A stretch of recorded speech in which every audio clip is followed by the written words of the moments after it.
Hello? Jeff, how you doing? Very well, thank you. How are you? Yeah, not too bad. I fucked up twice on Novara, but you know, we're here to fuck up all over again. How did you fuck up? So I got something wrong about the reason why why the failure of arrangements on Brexit led to the small boats. I screwed up by implying that they were small boats rather than withdrawing from the Dublin Agreement. I got corrected on that. Oh no! And I also had to corrected on Michael Walker for saying that the immediate recognition of the Palestinian state was a Miliband era policy, when it's not quite true. It's actually Miliband voted for the amendment, the members' bill, a private members' bill, voted for a private members' bill in Parliament, but didn't actually have it as part of its manifesto. Right. A private members' bill vote. That's, well, I mean, they're relatively minor points. I think they'll let you all get away with that. Well, I hope so. But to be fair, to make up for it, my brother's just bought me some lovely sausage stew. That's nice. Also, I mean, considering the Stop the War guy was sort of praising the Houthis or something. Yeah, they got to hand it to him, right? Yeah, they didn't go to me for that section. I mean, my point was going to be that regardless of what you think about the Houthis, regardless of whether or not they're unscrupulous individuals or not, you know, your hypocrisy about you saying, well, you can't attack the shipping containers, so we're going to go to war with you, when, you know, there's an ongoing genocide happening. I mean, like, either you do both or you do neither. Yeah. Well, yeah, but I mean, just like the fact that happened on the same show, I think you get away with it. I think you're not the main character there, so I mean, that's true. You're fine, that's true. You know. Anyway, besides that, how are you? Yeah, not too bad. Not too bad. Good. Cold, almost finished up this cold. In fact, this stew is quite spicy, so hopefully. Yeah, but is it like white? The spice will clear my nostrils. Is it white people spicy, or is it like actually spicy? No, white people spicy, but I'm a white people, so that's fine. So it's just a bit of pepper. Maybe. I know it's chilies. It's chilies, fresh chilies. Fair enough. So, oh god, Did we watch much of the Rwanda stuff, or were you busy with Navarra, or I've been busy. I've been busy with Navarre all day. We touched on the Rwanda plan yeah? things in the discourse, but we didn't watch any of the Parliament psychodrama. Oh, I did. It's been amazing. Right, so I suppose I should update both yourself and the chat. Yeah, Okay, while I so eat. yes, well, indeed, eat away. So the Rwanda bill, which we sort of talked about the other day, and I've been talking about for a while, because essentially the government have decided to make a gimmicky, nothing expensive bullshit thing that isn't going to actually solve any of the problems. The totemic thing that would bring the government down if it dropped. And the rebels on the Tory right were pretending that they were going to actually have a backbone and potentially do that by introducing a series of amendments, all of which were, and I swear to God, basically can be summed up as, can we please just ignore international law? That's literally what the amendments Oh yeah, basically absolutely, were. absolutely. Can we go into and be as nasty to migrants as we possibly can? Yeah. Yeah. So the whole point was he's trying. Rishi Sunak has tried to get through this bill in a way that he thinks might have a chance of getting through the courts. It won't. Obviously, it won't. But the harder he makes it, the far less likely it is that it'll get through the courts. Whereas the Tory right just want to come out and do like full Kristallnacht on migrants or something. I don't even know exactly what their plan is, but basically to be as evil towards migrants as possible and to literally ignore the law. One of the amendments today was literally it was something like I can't remember the exact wording. I probably should look it up in Hansard or something. Anyway, it was basically this amendment was introduced to disapply international law in regards to the Rwanda safety bill. Wow, oh, Jesus. So basically, we're just going to choose to ignore law and then hope that a court will be okay with that.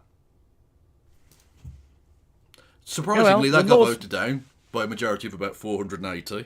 So that was nice. Turns out that's something. Laws aren't made to be broken after all. Yeah, especially when, like I say, this is being introduced to specifically knowing that it's going to go before the courts. Yeah. Which tend not to be super on board with the whole let's get rid of law aspect of considering they are literally kind of the arbitrators of law. I'm curious as now. I'm curious little factoid, that one. So they all got voted down. But they all got voted down by about 460 to 480 votes, right? Which is funny, is a funny thing to happen, but did mean that the Tory rebellion was somewhere between 60 to 80 votes in all of these amendments, which in of itself would have been enough to bring down the bill. If 60 to 80 Tory MPs had voted against it and all of the Labour had voted against it and all the rest of it, then the bill goes down because they don't have a majority of 160, surprisingly. No. So, they were in genuine danger. So they had a 1922 committee, which is the backbench Tory MPs meeting, where Rishi Sunak actually stood up for once in his entire life, showed he had some backbone and spunk about the lad. He's finally stood up, has he? I thought he was short. Exactly, he's been sat down this whole time. Turns out he's a normal, so no, he's just very short. They gave him a stool to stand on or something, presumably to make him intimidating. I don't know. Anyway, and said basically, look, I'm not going to agree to any of these amendments. You're going to either have to vote for this bill as is, or the government falls and we go to a general election. Yeah. And the Tories have backed down to the point where, and we haven't had the exact breakdown yet, but the bill has passed for, spoilers. And they're currently going through some other minor amendments to the thing, but the chunk of the bill that is the bill got passed, okay? And it got passed overwhelmingly. It was fine. Which means that loads and loads of those rebels completely bollocksed it, completely just lost their asses and went, okay, we'll just vote for it anyway, because if we don't, then the gravy train ends tomorrow, basically. Including, it would appear, several of the people who, over the course of the introduction of this bill, so from mid-December till now, there have been about 6 or 7 resignations from the government so that they could rebel at various points during this passage of this bill. Turns out some of them have voted for the bill anyway. I mean, the issue is, as you say, Rishi Sunak has the trump card. He is Prime Minister, and therefore he can get these people out of Parliament immediately, i.e. by calling a general election, and they all lose their fucking seats. Like, you want to keep your 80 grand a year, you vote for my fucking bill. Basically, yeah. I mean, that's it. So yeah, they're currently voting on some other standalone part. My favourite one, I think, was they passed the bill, and then the next amendment to go before it was the opposition amendment, which was that it was going to be fully has to be fully costed, and those Compliant. costs revealed before the bill came into effect. So basically, you had to tell the public what you were spending their money on, which doesn't seem like a particularly controversial thing. Every single Tory voted against that. I mean, yeah, and of course they did. Yeah. So, But it's a good amendment for you to pass, because then when the inevitable costs come to bear, yeah. you can literally say, well, we now have control of the pocketbook. We saw just how much they were going to fucking completely incinerate Yeah. with regards to this bill. And we've seen it now. So there you go. Yeah. We tried to get them to do it and they didn't. Amazing. And it's amazing how the magic money tree, you don't even need to see the magic money tree now.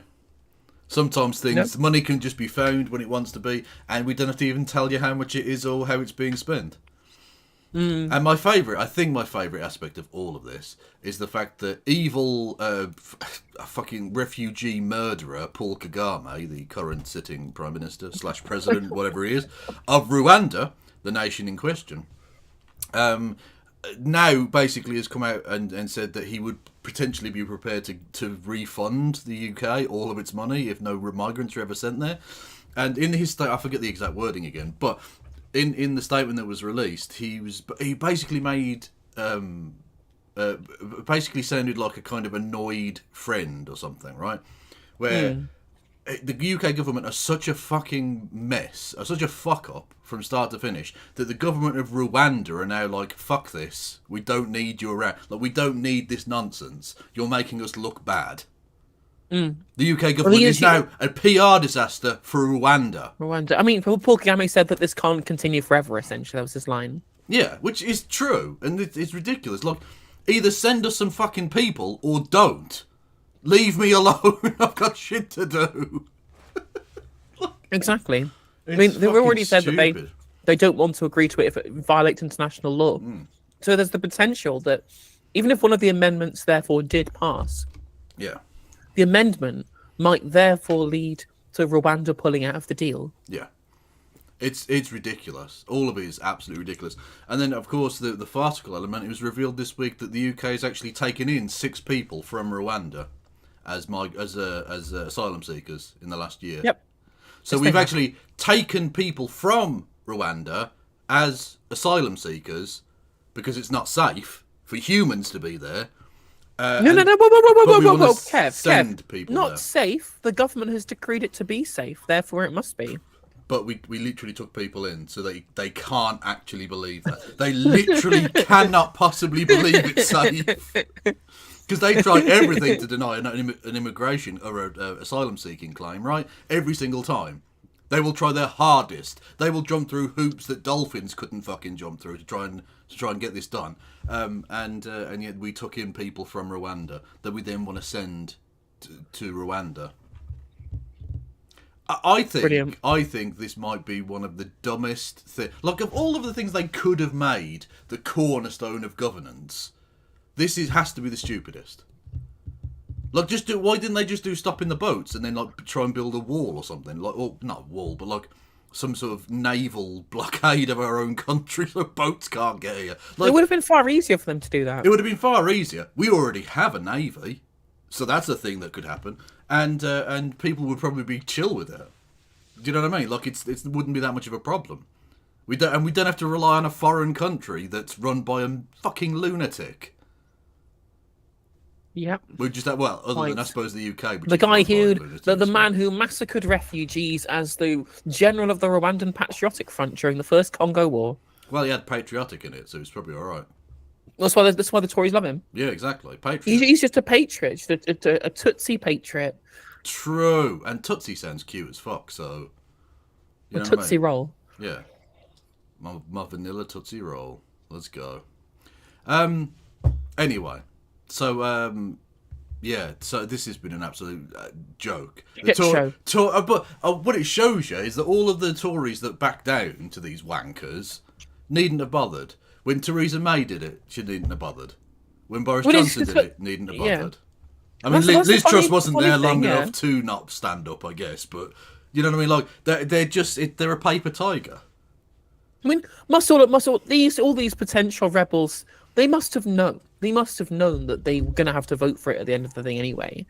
All they've done is get themselves nowhere. Yeah. And make the entire party look fucking ridiculous at the same time. The only contingent, as I mentioned this evening on Novara, the only contingent that gain from this are the ones who literally want the government to fall because they're in safe seats, so they can jockey for position to be a future leader. By referring back to their time as being hardline on fucking Rwanda. Well, I would be very careful as a Tory MP because, given the fact that they've lost 20,000 plus majorities in by-elections recently, I don't think they have any safe seats.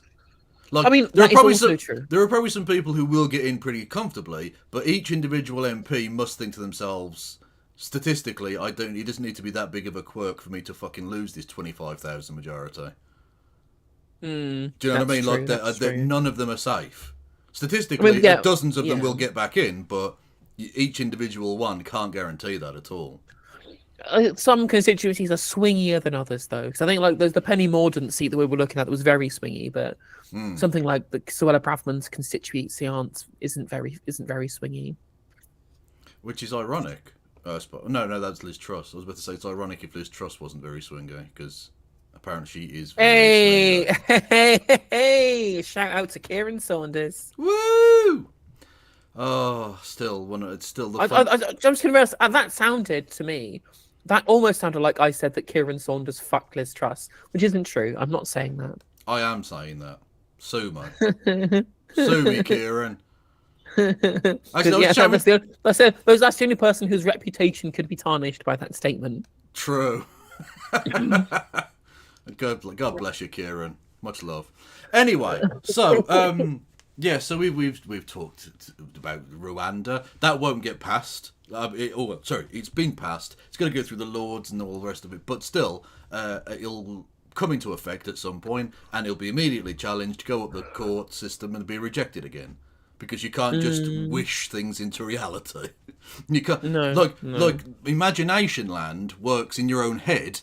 But when you have to argue that case in court, judges will fucking laugh at you. So that's the other thing. That's the other thing with the amendments as well, is that the amendments would also just make it like immediately get tanked in the Lords. Like, you know, the Lords are going to accept something that literally breaks international law that wasn't part of the manifesto as well, right? Like the only things that the Lords like have an actual duty to put into law is something that was voted upon in the manifesto, which just never was. Yeah, it's ridiculous. So it's ultimately this. The shittest Hail Mary pass in the history of the world, which is a pass that's gone 5 yards and will be immediately fumbled anyway, technically passed. So he survives another day, and that's all this Tory government is doing. Just can we get living day by day? Yeah. Can we literally just get to see another sunrise without instantly collapsing? Is like that my thing? will to live. Quite so. Like my serotonin production, it's very ineffective and will come crashing down at some point in the near future. Anyway, exactly. So, talking of wastes of money, if you've got free money to waste, you can throw money at me. If you want to use your money wisely, you can give it to No Justice MTG. But if you want to waste it, you can waste it on mine as with bits, messages, subscriptions, all the rest of it. You can also, if you've got money on YouTube, for less than a can of Red Stripe, you can become a member to No Justice MTG's channel on YouTube. You can, and you also gift membership arenas to the chat arena. That's just Twitch. That's how Twitch streamers are supposed to speak, right? That's how that works. Twitch arenas, yes, yeah. Oh, hang on, Sir Keith's speaking. What's Sir Keith doing? The loss of Tony. Keith is speaking. I spoke to him last Thursday. Hang on. For the last time, to spend as much time as he could with his family. Oh, it's the death of Tony and was thingy, able Jiggy. to pass on to him Who? our thoughts, our respect, Rochdale our MP just died. affection for him. Oh, is that his it? Commitment, his Yeah. Oh, well, no offense, mate, but I don't care. Like, I'm not glad he's dead, but I also don't really care that he's dead. Is that horrible? I don't know. I didn't know him. I didn't know him, and he'd be replaced by another faceless suit in the back benches of the Labour Party. So I don't care. I mean, he seemed like a nice guy. Yeah, exactly. That's the thing. I've got nothing against him. I'm not like, yay, he's dead, which I do on a regular occasion with lots of people. Yeah, like if Robert Jenrick turned up dead tomorrow, it would be party time, wouldn't it? Oh In god, yeah. Minecraft. I would. I mean, I do the sarcastic crab dance thing. For those who don't know, maybe you don't watch my stream regularly. When a person that we don't like dies, most recently I think the one was Henry Kissinger. I do a fake. Hey! And Henry, can we get some lols in chat for Henry Kissinger still being very dead? I start with a fake eulogy where I go through the person's life and then say, "Can we have a moment's silence?" And during that moment's silence, I put the crab dance. You play the music crab on, dance, yeah, right? yeah. It's a very silly joke, which I will never not do. And so, I'm not above celebrating the deaths of people, but on this particular occasion, I got nothing against the guy. I don't know him. Whatever. Yeah. What's Cleverly up to? Yeah. They're not even going to listen to him. No. They're literally all. Oh, it's Cleverly. Oh, we'll fuck it off then. Yeah. Well, is he going to call the Rwanda plan? Was it fucking mental? Was he called it?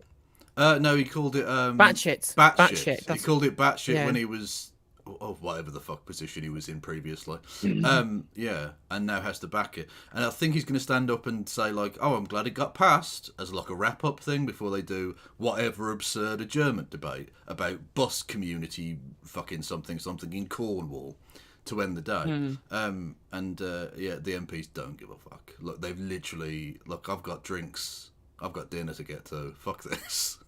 Basically. They're just all gone. Oh, delightful. Oops. He's had a long day. Thank you. Lindsay's been there for Thank about you, 12 Mr. Speaker. hours. Of course, echo the tributes to Tony. And I beg to move that the bill be now read a third time. The Prime Minister, the government, I have been clear that we will do whatever it takes to stop the boats. And we have, Stop of the course, been making boats! progress on that pledge, reducing small boat arrivals by over a third last year. But to stop the boats completely, to stop them for good, we need to deter people from making these dangerous journeys, from risking their lives, and from lining the pockets of criminal people smuggling gangs. No, it's okay though, because those criminals just said, the law doesn't apply to me, so that's fine. They passed their amendment. It's fine. They were only The strength- they were only committing human trafficking in a specific and limited way. Literally, they weren't trying to traffic all people, just those specific people in that limited time frame. So it's fine. You cannot stay. This bill has been meticulously drafted to end the merry-go-round of legal challenges. People will not be able to use our asylum laws, human rights laws, or judicial reviews to block their legitimate removal. Yes, they will, and they are going to. Just saying, Jimmy. And the default will be for claims to be heard outside of this country. Only a very small number of migrants who face a real and an imminent risk of serious and Hang irreversible... on. The Dutch for boat is boot. Your language is so fucking stupid. But it's pronounced boat. Is it pronounced boat? Well, okay, but like they're because for those that don't know, I've got this thing about Dutch. It's a stupid language. The word dead is dood, D-O-O-D. Right, so there's literally headlines of Hitler dude, which is hilarious. That's just demonstrably funny. Or Well, which is, I mean, it's the same in for the boat is the same in German. It's B-O-O-T, but hence why the name of the film is Das Boot, even though it's spelt Das Boot. You're all wrong. Europe's wrong. That you know what? I get Brexit now. I get it. Rule Britannia. Exactly. This is what we voted for, to get away from your stupid pronunciations of basic words. harm will be able to appeal decisions in the UK. And if... I will give way. Mr. Speaker, Who the fuck is intervening at this point? It's 8:30. Go home. You fucking knob. Home Secretary, as things stand, Yeah, that's right, everyone. I am having a go at this fucking wanker for doing his job. Yes, and what? can the Home Secretary confirm that if this bill receives royal assent, that it will not breach international law? Yes or no? My right honourable friend raises an important point and gives me an opportunity to be unambiguous and... Did you see Gullis shaking his head? Carlos is such a prick. I hate him so much. He was sat behind Jake, was it Aylesbury or whatever his fucking name is, and he was literally Tobias Elwood. Elwood, there we go. And Yeah. he was literally shaking his head. Like, you might as well have just shouted wanker at him. It's so dumb. It's so dumb. That's The what thing I mean. The 29 intake need to leave forever. They're not fit for the job at all. I don't even remind them. Their politics are no worse than all the other Tories, but they're so stupid and ineffective, and they make us look bad. They really do. Clear. As drafted, as we intend this bill to progress, it will be in complete compliance with international law. The UK takes international law seriously, and the countries that we choose to partner with internationally also take international law seriously. Because, Unless, of course, it's Israel who are breaching international law, or Boris Johnson. Yes. And you know what? Israel and Boris Johnson are equally evil. Clearly. True. under our, I will, and then I will make progress. The intervention just now was extremely apposite. Could the Foreign Secretary be kind enough to give me the advice? Oh, here we go. Bill Cash. He was one of the ones that introduced one of the amendments that was basically like international law. Lol. Literally, it was just, can we just not apply international law to this bill, please? His name is my favourite spoonerism. Killian Wash. Or Kill Bash. Oh, Kill Bash. Oh, okay. Oh, Yeah. I went a bit formal with my spoonerism. Sorry. As to why he said what he just said about no breaches of international law. My honourable friend will know. My honourable friend will know that the government does not make its legal advice public. We have put forward, of course, an explanation of our position, but I am absolutely confident that we will maintain our long-standing tradition of being a country that not just abides by international law, but champions and defends international law.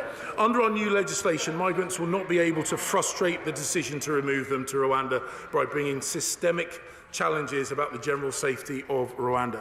They will. Obviously, they will.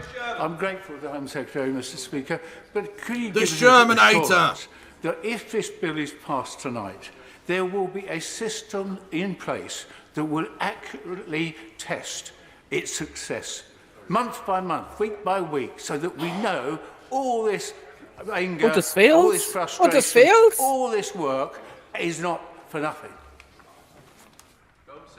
Mr. Speaker, I think honourable gentleman. I think even speaks Sherman is here certainly saying. for Even Sherman is here saying, well, actually, the really important point here is, of course, ensuring that it does what it says on the tin, and not indeed the fact that it's awful garbage for our trash. Oh, yeah, no, because he's also a cunt. But, like, he's slightly less of a cunt, I guess. But still Yeah. pretty cunty. a number of people in the House, maybe not too many people on his own benches, because it certainly sounds as if he wants this to work. And I know there are plenty of people across the other side of the House who have tried to frustrate our attempts to deal with illegal migration. But we will, of course, want to assess the success, because we want to be proud. Dickhead, your own backbenchers introduced 6 amendments. What are you talking about? Wasn't it 16? No, well, no, 6 specifically that were like, illegal. Can we just do illegal, please? Right, okay. Yeah. But I don't know how many there were in total. Like I say, there was the opposition amendment and stuff. Yeah, it was all sorts of. But legislation's difficult. It's complicated. I can't get my silly little head around it. Proud of the fact that this government, unlike the parties opposite, actually cares about strengthening our borders and defending ourselves against those evil people smugglers and their evil trade. I want to make it clear that we will disapply the avenues used by individuals that blocked the first flight to Rwanda, including asylum and human rights claims, because without that very Right, but you can't, they'll just do that, and it'll go to the same courts, and the same courts will make the same decision. You can't, again, it's just fairyland. We're going to stop them doing it. How? How are you going to do it? What do you mean? They can make the same application to the same court for the same reasons. But they're going to command it into being like they have the safetiness of Rwanda. Yeah. Oh, sorry, I keep forgetting you can just press the big Rwanda is safe button. True. You can just create your own reality by passing an act of parliament. Yeah, this is the legislative equivalent of VR headset. Of just pretending Rwanda's nice. Oh, look. And then someone pushes you over. Very narrow route to individual challenge, we would undermine the treaty that we have just signed with Rwanda and run the very serious risk of collapsing the scheme, and that must not be allowed to happen. But if people attempt to use this route simply as a delaying tactic, they will have their claim dismissed by the Home Office and they will be removed. The bill also ensures... And then they'll just they'll challenge that in a court, and the court will go, of course they have the right to challenge it. So Yeah. again, you're stating things that are just flatly illegal. It's just silly. A very, very silly bill. that In the it same is for sentence as talking ministers about how specifically they're going to ensure that the bill meets international law. Yeah. We're going to ensure that it meets international law by pretending that it isn't there. If you just, well, that's the thing. International law is like dinosaurs. If you stand still, they can't see you. It's based on movement. So if you just stand still in the courtroom, you'll be all right. and for ministers alone to decide whether to comply with the ECHR interim measures, because it is for the British people and the British people alone to decide who comes and who stays in this country. The Prime Minister said he would not have included that clause unless we were intending and prepared to use it, and that is very much the case. We will not let foreign courts prevent us from managing our own borders. And, as reiterated by the Cabinet Office today, it is responsibility, as the established case, that civil servants under the Civil Service Code are there to deliver ministers of the Crown's decisions. Mr. Speaker, the bill is key to stopping the boats once and for all, and to reassure some of the people who have approached me with concerns. I would remind them that Albanians previously made up around a third of small boat arrivals. Oh God, the anti-Hosierism again. Working intensively and closely with Albania and their government, more than 5,000 people with no right to be here have been returned. And the deterrent was powerful enough to drive down arrivals from Albania by over 90%. Strasbourg... Honestly, the anti-Hosierism of the current Tory government is ridiculous. These Khrushchevite revisionist scum need to be destroyed. Well, the thing what's crazy about this is that he's doing what Sunak did in that interview with Laura Kay. Right. Where he's saying, well, actually, even if the Rwanda scheme isn't a deterrent, we have a deterrent in terms of the Albania plan, when a return scheme that you have with a country that is safe is fine, whatever. Yeah. Albania is a safe country. It was reasonable to have a returns agreement with them. Yeah. A Rwanda scheme is not a returns agreement to the countries that refugees are coming from, asylum seekers are coming from.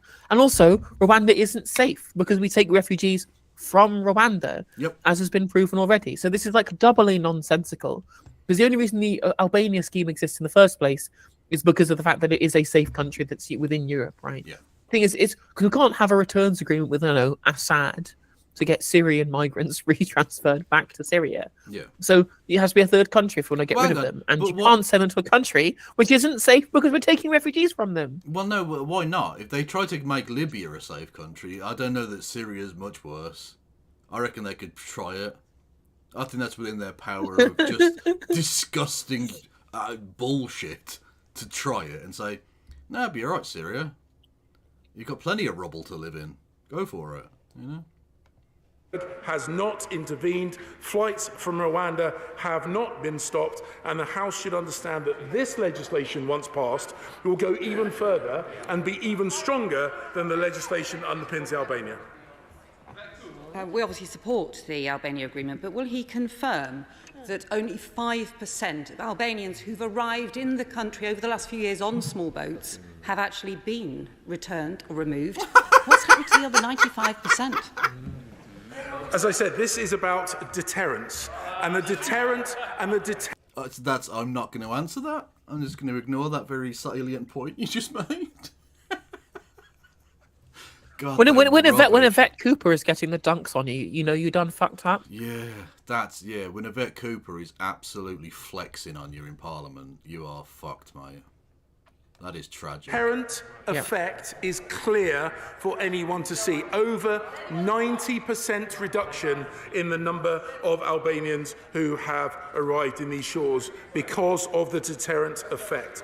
And I'm glad that she chose this point to intervene, because it reminds me, The thing is, of that course, the issue that really Labour is that actually, of all people to point this out, I can't believe I'm saying this, but it was Kate Andrews of The Spectator. Oh no. Was pointing this out on LBC, in that actually the Albanian arrivals had started dropping before they even arranged the returns agreement. Probably because loads of Albanians were coming here and then not getting their asylum claim accepted because Albania was a safe country. Yeah. Mad. But Albania is like the one thing they can point to as like a success. It's the one piece incredibly minor success, yeah. Yeah, that massive country where all of the migrants are coming from, Albania. And even when there was a high number of Albanians, they still weren't the plurality. They're mostly coming from Syria and Iran. Well, exactly, that's what I mean. Yeah, even at its height, the Albanians made up, a minority of the number of people coming here, and apparently 95% of them stayed anyway. So, like, I don't. Maybe it's not a safe country, and loads of Albanian asylum claims were just heard and accepted. Yeah, or maybe they disappeared into the quantum realm, like all those kids. Yeah, all those kids that the government just fucking lost. We'll get onto that in PMQs in a moment. Oh, will we? Okay, well there you go. Yeah, no, it gets brought up. Party have, of course, no spoilers credible plans pre-watch at all to manage our borders. They have tried to obstruct our plans to tackle illegal migration over and over again, more than 80 times. They even want to cut a deal with the EU that would see us receive 100,000 extra illegal migrants each and every year, and they cheer.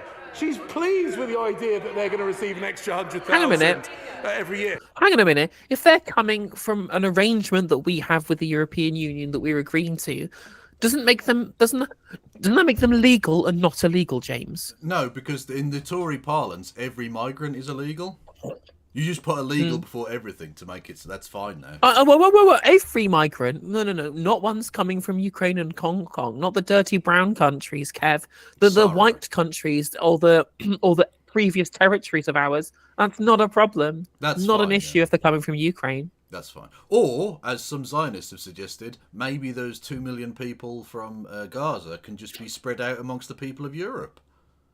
And that's literally what Netanyahu fucking said. And then all of the anti-migrant types were all waving their Israeli flags. Like, yes, please give us all of the Gazan migrants. So fucking stupid. Yeah, as like recompense. Because, all of Europe did the Holocaust, right? Yeah. True. So we need to take in our fair share of the people who were already fucking there. Sorry. Anyway. Well, I'm just going to get a drink, 1 sec. Okay. Can we make the whole Tory government illegal? I mean, they should be illegal. They don't sound legal to me.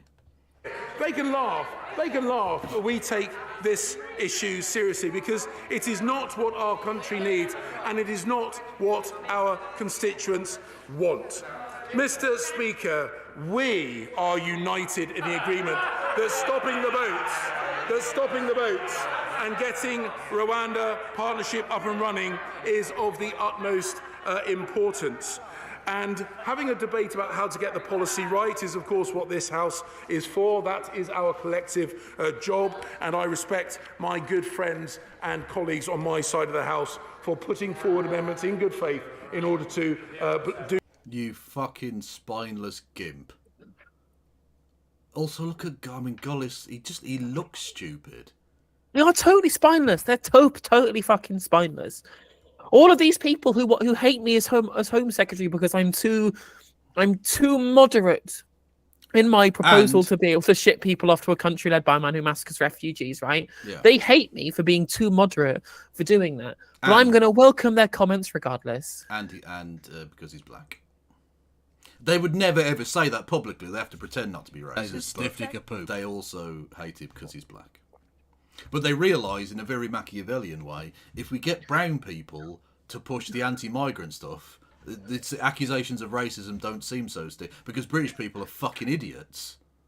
So, Anyway, so yeah, all of So it's just Solly in chat said that Gullis looks like a homunculus. he does. No, what he looks like? He looks like a blobfish. He looks like a fucking blobfish on a table. His face just doesn't work at all. He does. Anyway.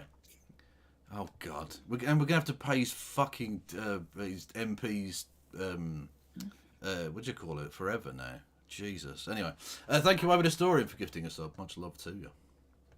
Do what they believe will strengthen the bill. But, Mr. Speaker, whilst my party sits only a short physical distance from the parties opposite, the gulf between our aspiration to control our borders and their blasé, laissez-faire attitude to border control. Laissez-faire? Be more... Laissez-faire? I'm a bit of a laissez-faire and les-on-air. Hey-oh! Love it. Stopping the boats is not just a question of policy. It is a question of morality, and it is a question of fairness. And it is this government, this party, the Conservative Party, which is the only party in this House taking this issue as seriously as it should. I urge this House to stick with our plan and to stop the boats. The question is that they're built... Anyway, that's that then. Okay? We don't need to listen to any more bollocks. It's done. No, it's miserable now. Fuck me. Absolutely tragic. We'll keep you up to date with that nonsense. Anyway, back to the same chamber, but from how many hours ago? Nearly 9 hours ago now. Oh, God. Prime Minister's fucking questions. Unbelievable. Okay. I don't know if you saw any of this. I will be honest with chat. I've seen some clips. Yeah, I pre-watched. Oh, my bad. Sorry. We now start with questions, Prime Minister. Jason McCartney. Question 1, please, Mr. Speaker. Prime Minister.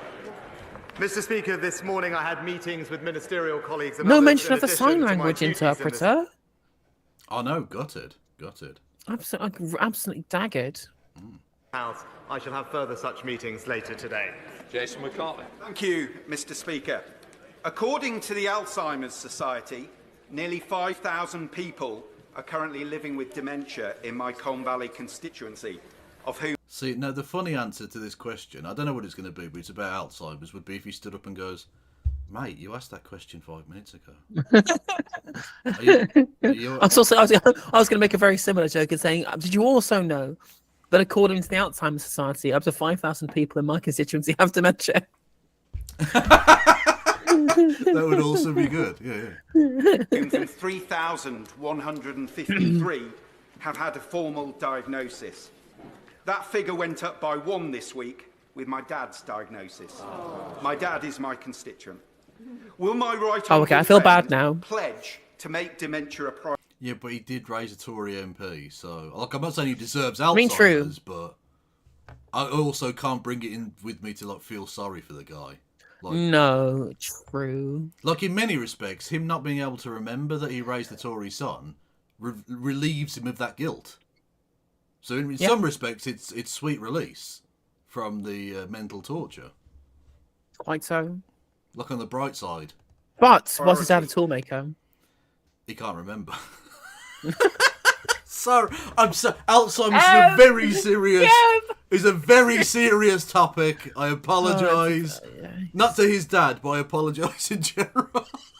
By driving up diagnosis rates, bolstering dementia research, investing in social care, and improving access. Investing in social care, a Tory government. You fucking having a laugh, mate. Magic money tree, cunts. No.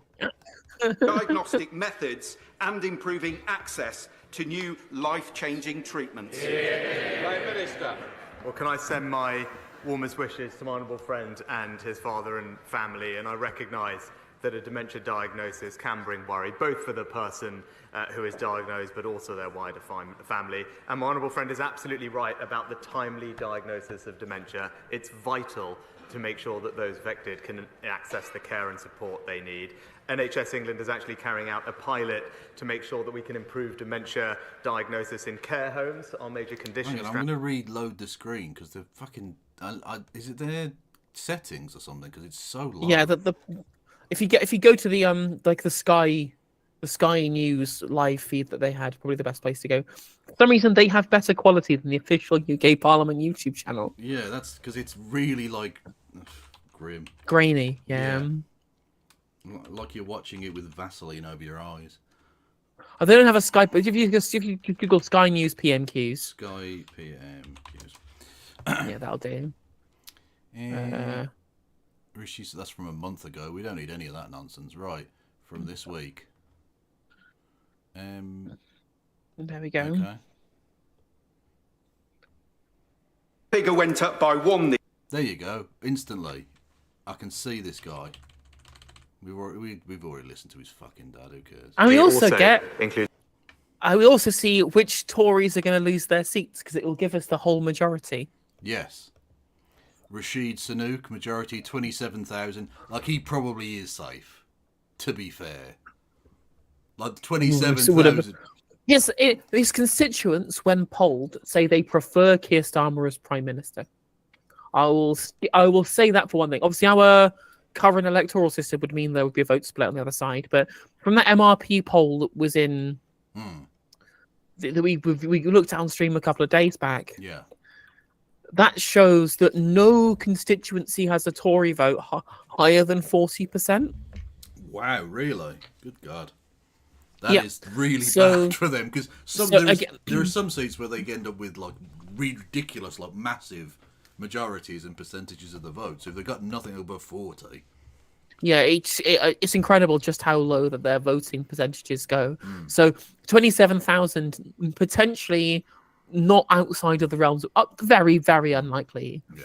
But potentially not outside the realms of possibilities. Wouldn't it be so fucking funny if, like, do you know those weird people who have this campaign to try and unseat Starmer from Holborn and St Pancras, which is never going to fucking happen. He's got a gigantic majority. Yeah. But, you know, they would be so fucking... I mean, I wish them well. I would like to see Keir Starmer lose his seat too. But it would be so fucking funny if both Sunak and Starmer both lost their seats. True, but it'll just be replaced with as leader by, like, fucking Wes Streeting or something. But what if Wes Streeting also lost his seat? Okay, you know what? I'm down with it. Let's go. Yeah. Yeah, well, that'd be great. I just want to have like a massacre, and like an absolute like massacre election where some like new party takes out a bunch of party leaders and party bigwigs, but nobody has a majority, so it's just complete mess after the election happens. That'd be fun. That would be good. That'd be awesome. Yes, but that won't unfortunately happen. To Catherine Check, will he quit when he's not Prime Minister? It depends. It's entirely up to him. He'll be re-elected presumably as a Member of Parliament. But won't be Prime Minister, and he can stay on or leave or whatever. He'll leave. America beckons. The green card calls. Probably in his case, but there have been instances where, like Ted Heath, who was Prime Minister in the 1970s, and was still on board in 97, was when he eventually stepped down as a Member of Parliament. So he was going to lose a seat. Yeah, exactly, and he would have done if he'd stayed. But also he was old as fuck, and that's fine. So he was former Tory leader and then stayed on as a backbencher for 15 years or whatever, or 20 years nearly. Yeah. To focus on dementia, but crucially, as my honourable friend said, we are now doubling the funding for dementia research so we can help everyone, including his father. We now come to the Leader of the Opposition, Keir Starmer. Keir Starmer! Keir Stormfront, let's go. Keir Stormfront, let's go. Can I send my best wishes to the honourable member and his father also, and all those suffering in this way? Mr. Speaker, I can't let today pass without saying how saddened I was by the tragic death of Bronson Battersby, aged just 2, who died in heartbreaking circumstances in Skegness. I know that this House will join me in sending our deepest sympathies to his family. Mr. Speaker, the government has been forced... Do we know what that story is?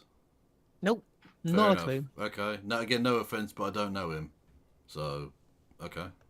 ...to admit that it has lost contact with 85% of the 5,000 people earmarked for removal to Rwanda. Has he found them yet? Prime Minister. Mr. Speaker, what I can tell the honourable gentleman is that in spite of him blocking every in spite of him blocking every single attempt that we have taken, we have managed now, because of our actions, to reduce the number of people coming here by over a third last year, remove over 20,000 people from this country back to their home countries, carried out 70% more illegal enforcement raids, arrested hundreds of people, closed down thousands of bank accounts, and processed over 100,000 cases, the biggest number in over 20 years, Mr. Speaker. That's because on this side of the House, we want to stop the boats. This side of the House? That's a bit... I don't know why you're bringing that country into it. We have a plan, it's working, and with him, we would just go back to square one.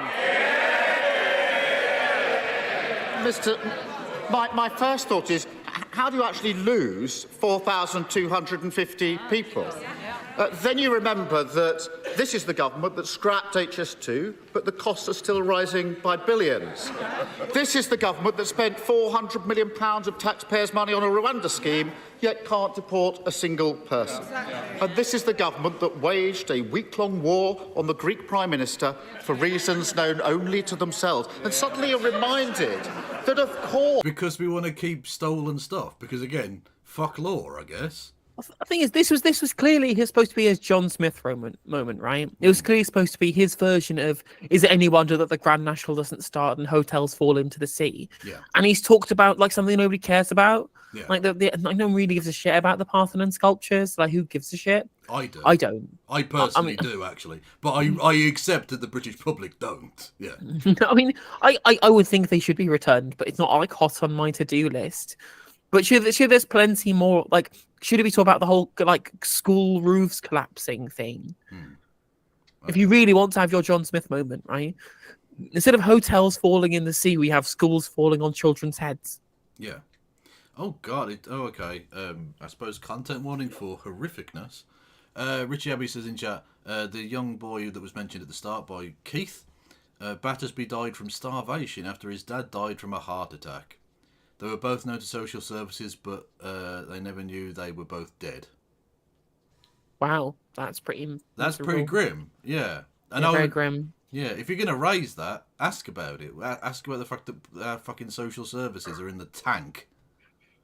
You know? Yeah, sure. Should it be great if I had somebody promising to fund public services properly? Sorry for that anti-Semitism. But also, thank you, Richie Abbey, for that detail. I appreciate that. It's disgustingly grim, but I'm glad that we know about it, at least. Of course, this farce of a government could lose the people it was planning to remove. But he did not... But maybe, Keith, maybe they all just decided to go home. Because of the deterrent effect of the Rwanda they've gone back to Albania. All of them. The Syrians, the Iraqis, they've all gone back to Albania for some reason. They're just huddled in Tirana, forming their own little commune. Yeah, Tirana is literally just like a model United Nations situation there. Just the entire spectrum of humanity just exists there. So the question, I'll ask him again, where are the 4,250 people that the government has lost? Where are they? Yes, and this is on top of the fact. That's just asylum seekers. That's on top of the fact that was literally reported specifically that 200 children were lost from hotels whilst waiting for those. These aren't potential Rwandan deportees. These are people who are waiting in the queue for their asylum claim to be heard. And 200 children were lost. One can only assume into the hands of people smugglers. It's fucking horrific. Yeah, a lot of those people will have been sex trafficked.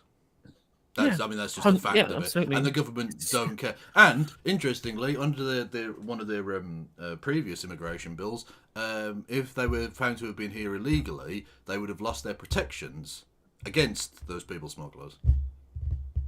Oh, yes, of course. Yeah, because they lose all their modern slavery protections, don't they? Yeah, so that's, brilliant. We are just monumentally evil, actually. Or so say we, the government, are monumentally the Conservatives. Yeah. Woo! Indeed so. So yeah, and yeah, they've lost these 4,000 people. They don't know where they are. Brilliant. I mean, again, could you stop doing gimmicks like Bibi Stockholm and actually like have a system that keeps track of people, so we know where people are? so that when we decide to do a thing, we can actually do I think, a to be thing. fair, if the government cares so little for these people, they're happy to ship them off to be looked after by Paul Kagame and to put them into a barge filled with like poisonous bacteria. Yeah, a kind of petri dish on the water. Yeah.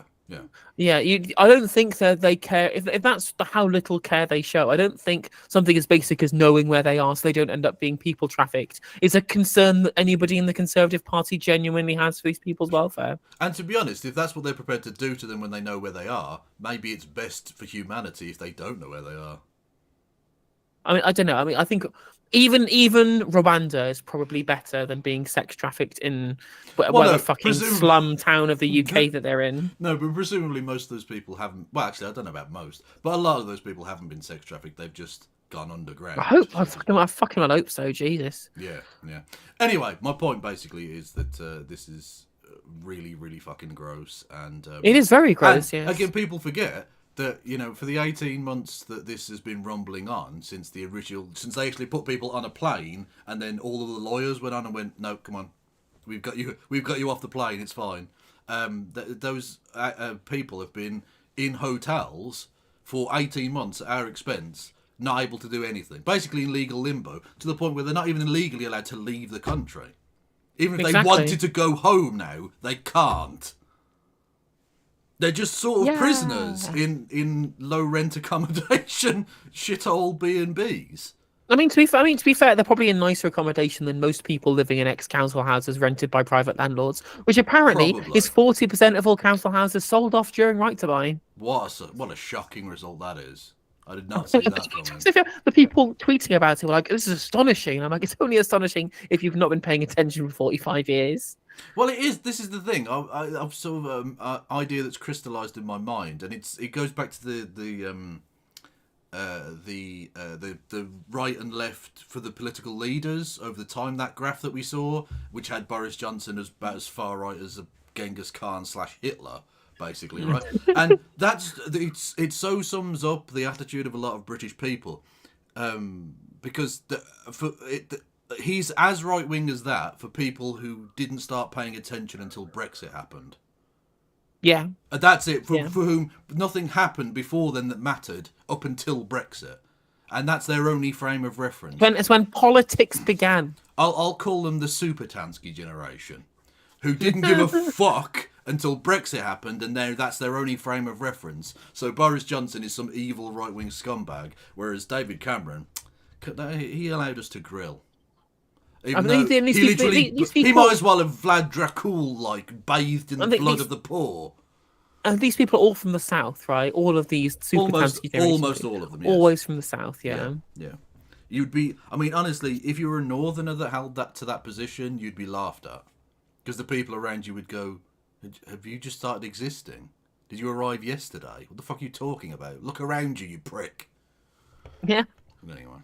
Look at the empty factories, the abandoned shop. I mean, and actually, not even empty factories. Factories that are now luxury flats. Yeah, exactly. Luxury flats that no one in this town can actually afford, but are bought up by like Saudi and Russian businessmen as an investment. And look around the fact that we've got no jobs here. How many people do you know are even employed? For fuck's sake. But Kev, the levelling up funds mean that the shopping centre has a new awning on it, and that's the same as wealth redistribution. It is. The fact that they don't have any fucking libraries or post offices in these places, and no jobs, and no hope. But you know, Boris Johnson was Hitler. I can't believe they're making me think more positively towards Boris Johnson, who is demonstrably a wanker. I mean, my point with Boris Johnson has always been that even though those interventionist policies were things that I thought were good policies in certain respects, the idea that he was doing them ideologically or because he believed personally in them, I think is really. Oh no, he didn't. It's really spurious. He was doing it because because he wanted people to like him. And you know what? Having a rank populist, as in a populist not who believes in populism, but who does anything that he thinks is popular. Yeah. Like having that person in power leads you to slight more utilitarian good than somebody who is Exactly. nefariously gaining power just to get as much money as they can. But it's hardly like a high bar to climb. Well, exactly. Boris Johnson wasn't doing anything ideologically, because his ideology was, I want to be prime minister and to continue to be prime minister. And for people to put hashtag back Boris in the Twitter bios. Well, exactly. And that's all they cared about. Again, I don't mind that so much. Like you say, I'd prefer a person who is amenable to positive change on the basis that it'll win them votes in certain parts of the country. Than like a kind of Rishi Sunak character who is just never going to do anything good for anyone other than the rich. Like Boris Johnson was also going to do plenty for the rich, but he was, at least in theory, going to do something for the poor. I'd take that as a Tory prime minister. That's that's better than nothing. Whereas it's better than Cameron, and it's better than Truss, and it's better than Sunak. But he was to the right of all of them, apparently, somehow. Because again, the only thing that ever mattered was Brexit, and he's a big bad Brexit man. Yes, the floppy hair Brexit man, absolutely. Mr. Speaker, as I said, we've actually identified and removed over 20,000 people from this country back to where they belong. But he asks these questions about the Rwanda scheme, Mr. Speaker. That it is important that we get this up and running, because it's important, as the National Crime Agency say, that we have a working deterrence to resolve this issue. That's indeed how Australia solved this problem, and that's how Albania has. Just put up a big sign saying with the Turning Point Greg's meme guy, we're just saying "Love Britain, 8 foreigners, simple as." Just put a big sign up. Big Nige. What was I going to say? Yeah, the fact that they're praying in aid Australia, a country who honestly should be taken to the UN for its fucking migration policies, as like the gold standard, as something we should follow. They run offshore fucking concentration camps. People have committed suicide in these places. The conditions were so bad in one of them that they started sewing their own lips together in protest. Jesus. It's evil beyond belief. And the fact that Australia when it has a general election, doesn't even talk about this. It's just accepted across the board in mainstream Australian politics that this is just a perfectly fine and normal part of everyday governance, that we do this, is an eternal blot. Not quite as bad as white Australia policy, but I think it will be remembered as something akin to it in terms of its moral defectiveness. Yeah, I agree. Yeah, absolutely. That's the position that will almost certainly be where we end up. Or at least, to be fair, I think the problem is here, it's being done largely in part because of a government just wanting to be able to look like it's strong-arming refugees. At least in Australia, it was being done to shovel public money into the pockets of the mates of government, which I think is far less scrupulous, but at least far less cruel. I don't know if you know about the story, but there's an Australian detention centre in Papua New Guinea. Indeed.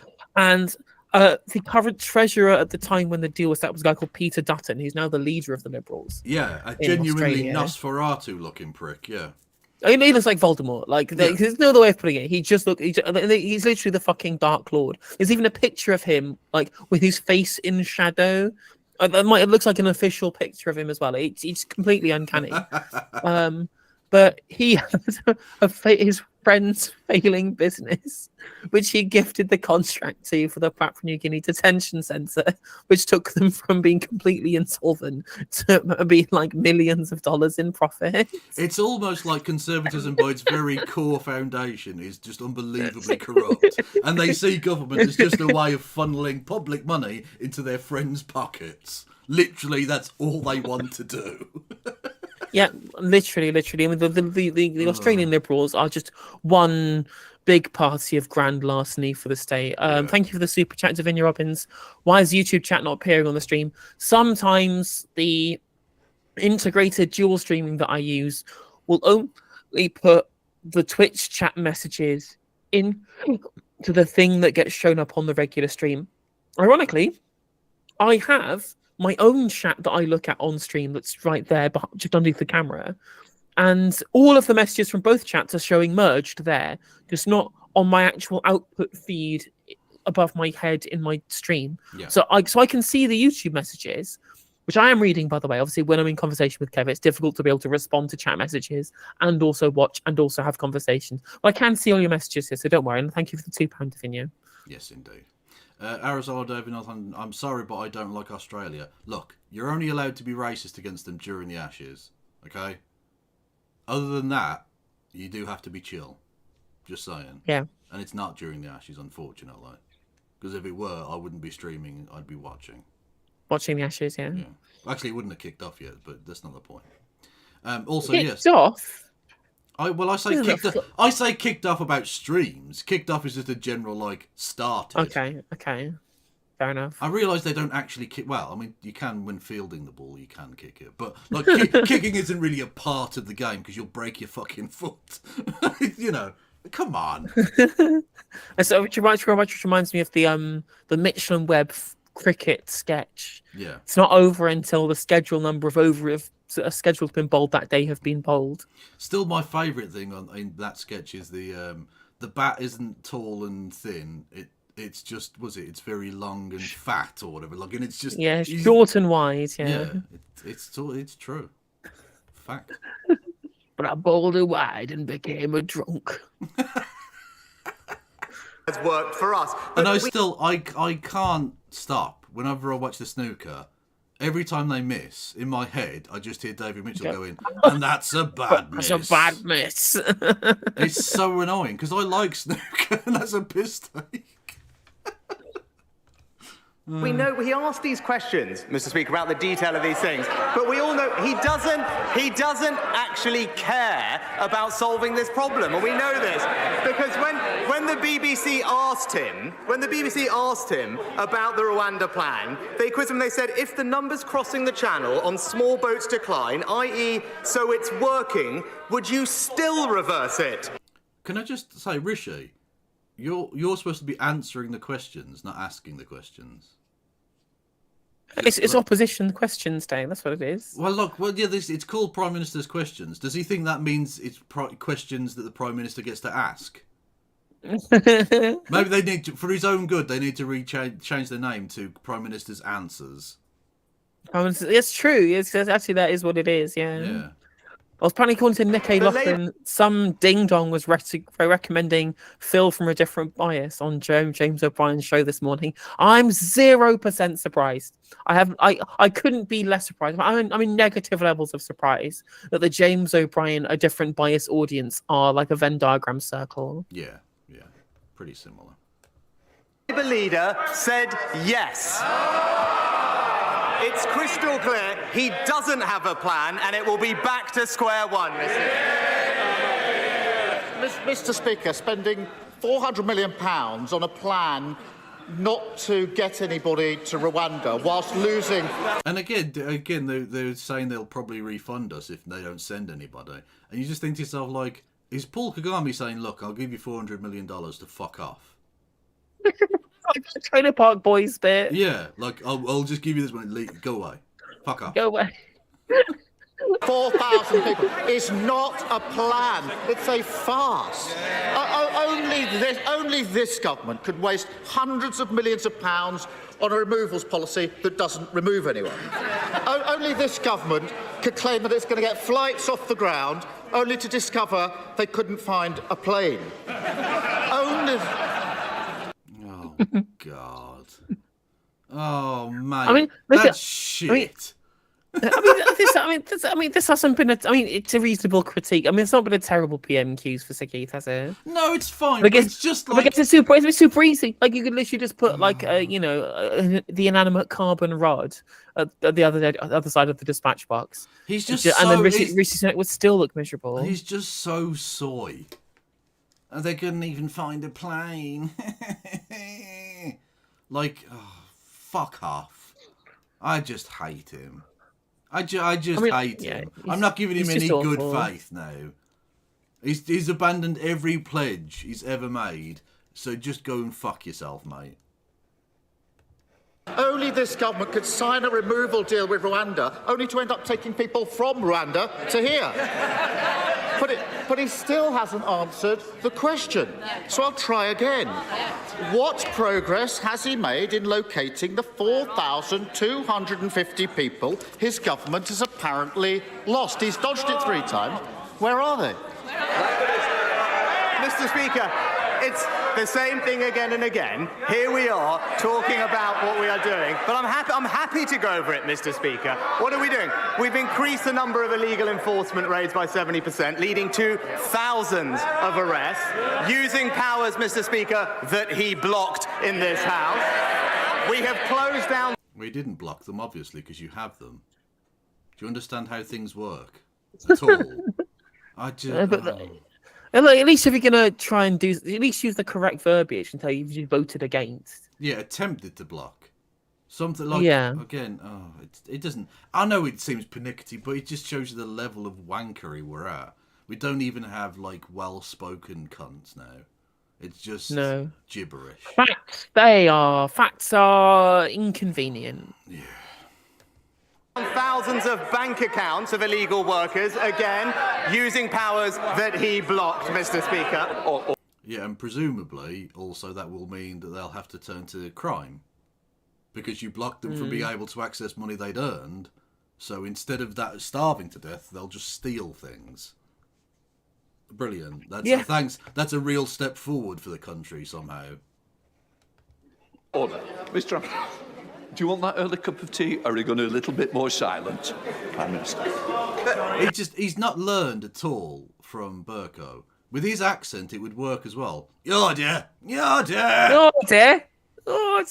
He could do it, but he's just I'm going to take some advice from some junior minister.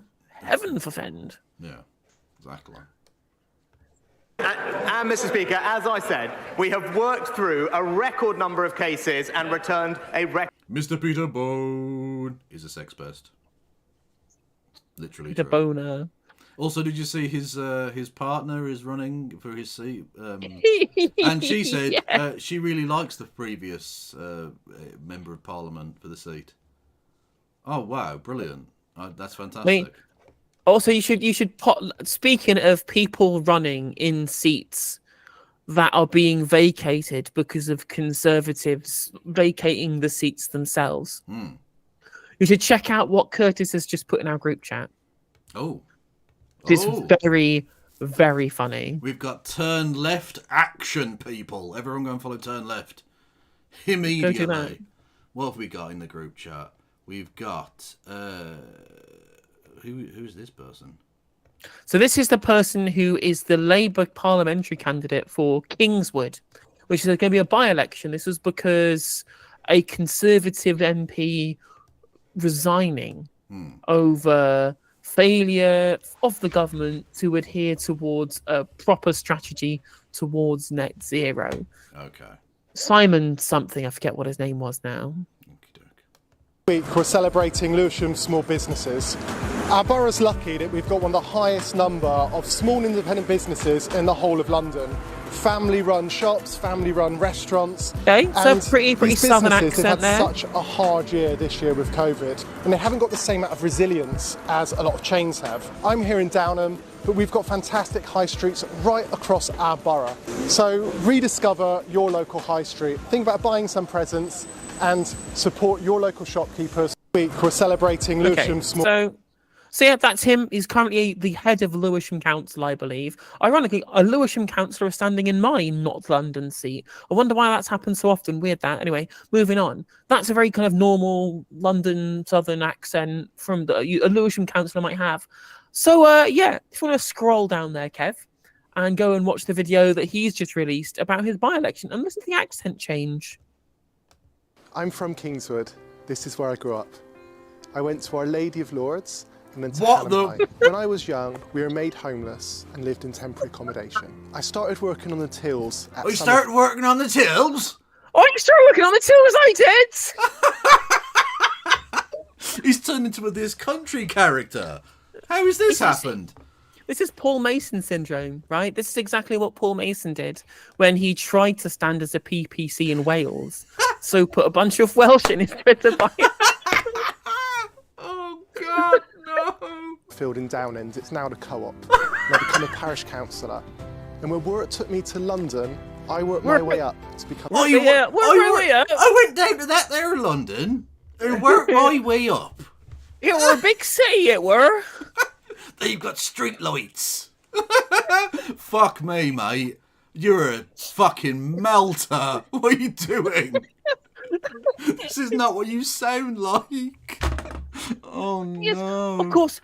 This is very funny, of course. I mean, serious. I'm going to put my serious hat on. Right? Of course, it's funny. It's funny that not only does he have a completely different accent from where he grew up, he's now going back and then pretending to still have his old accent to make him look more local when he's not actually a local anymore. He's another internal Westminster Labour Party person. Again, a councillor in London, because that's where all of the central Labour Party people are. This just shows you the level to which that people just parachute people in from the internal Labour Party. That it's not actually about like local selection really anymore. It's just about being somebody who's part of Keir Starmer's inner ring. Because remember, we've talked about malfeasance in who's selected, who gets onto a shortlist, who gets this and that. I'm sure Sue Gray's son was just the best person for the position. And Wes Drayton's boyfriend as well. Let's not forget him too. Absolutely, yeah, of course. Makes a lot of sense. But things are getting so brazen that they have to get people to put on accents to make it look like they're local when they aren't anymore. It does sound like Steve McLaren. Oh, God. Oh, that clip. Have you seen that clip when Steve McLaren went to manage in, was it the Netherlands, I think? And he put on this, oh, God, hang on. We'll get back to this Malta in a second. But, he went to manage in the Netherlands and just started putting on this weird, like he was still speaking English, but like in a weird Dutch accent. Steve McLaren. That sounds so there funny. There you go. If you type in Steve McLaren, Dutch accent is the first autofill. Amazing. Is this it? Hang on. I sort of knew. Oh no, it's so bad. He's from like the northwest of England, so he speaks, like someone from there. And then he went to manage in the Netherlands. Apologies for the awful quality of the video, but I sort of knew when I came here and Champions League, Liverpool or Arsenal. I thought maybe one of them we would draw, and it is Arsenal, I think. Oh, mate, what are you doing? Oh.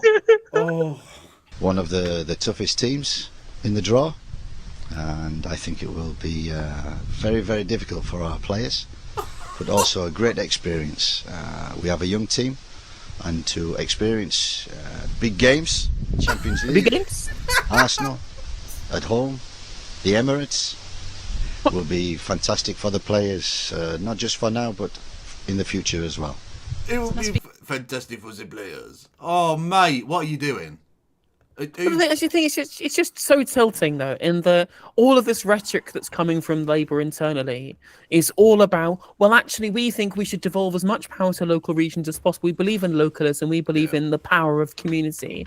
And when it comes to actual community candidates or local selections, they impose people from Westminster based upon how loyal they'll be to the central committee that is Keir Starmer's Politburo, and actually and very little of the actual local decisions get made by local people, quote unquote, which is very sad.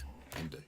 Anyway, I'm the mayor of Lewisham, where I led an award-winning council. Award-winning council. Hundreds of jobs and apprenticeships, and brought millions of pounds of investment to our high streets. For me, this election is personal. It's about my family. It's about our community. It's about my reverse elocution lessons as well. Yeah. It's our community here in Gloucestershire. It is. Apart from not when it's our community down in Lewisham. In Lewisham and that, you know what I mean? Yeah, love it.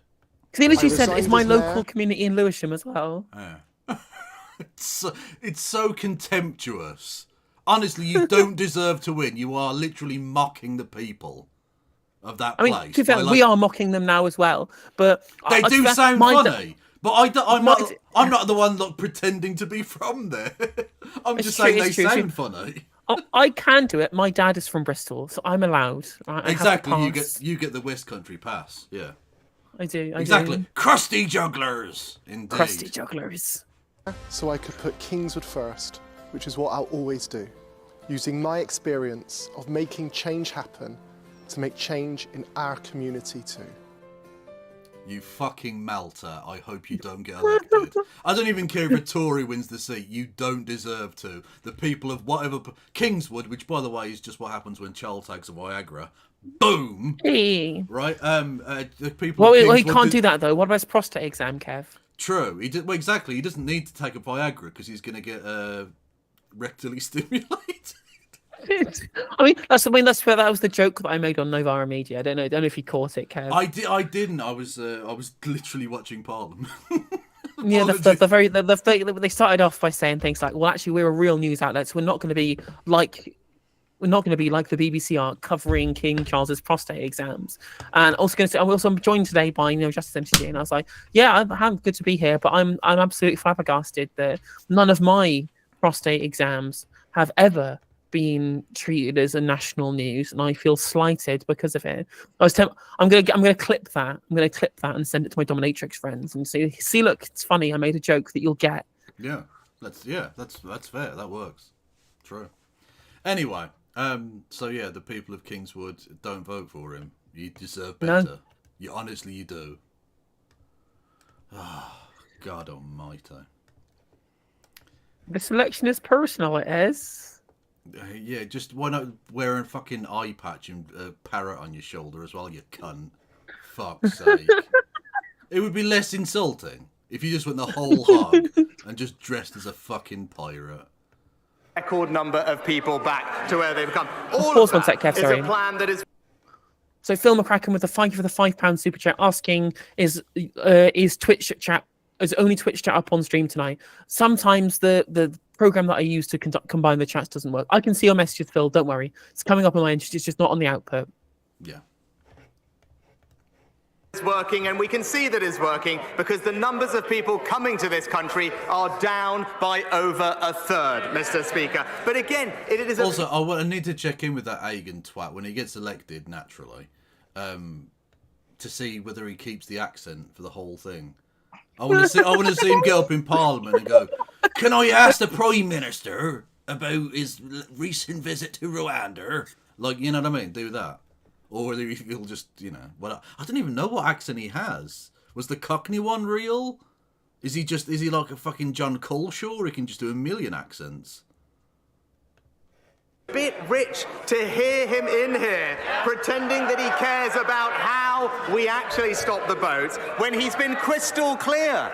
He's been crystal clear. And can I ask the Prime Minister about his luck catching them swans? Just the one swan, actually. Yeah. Rwanda third reading has started, by the way. Oh, has it? Oh. Yeah. But it'll get past. Yeah. If he got past second, it'll get past third. Yeah.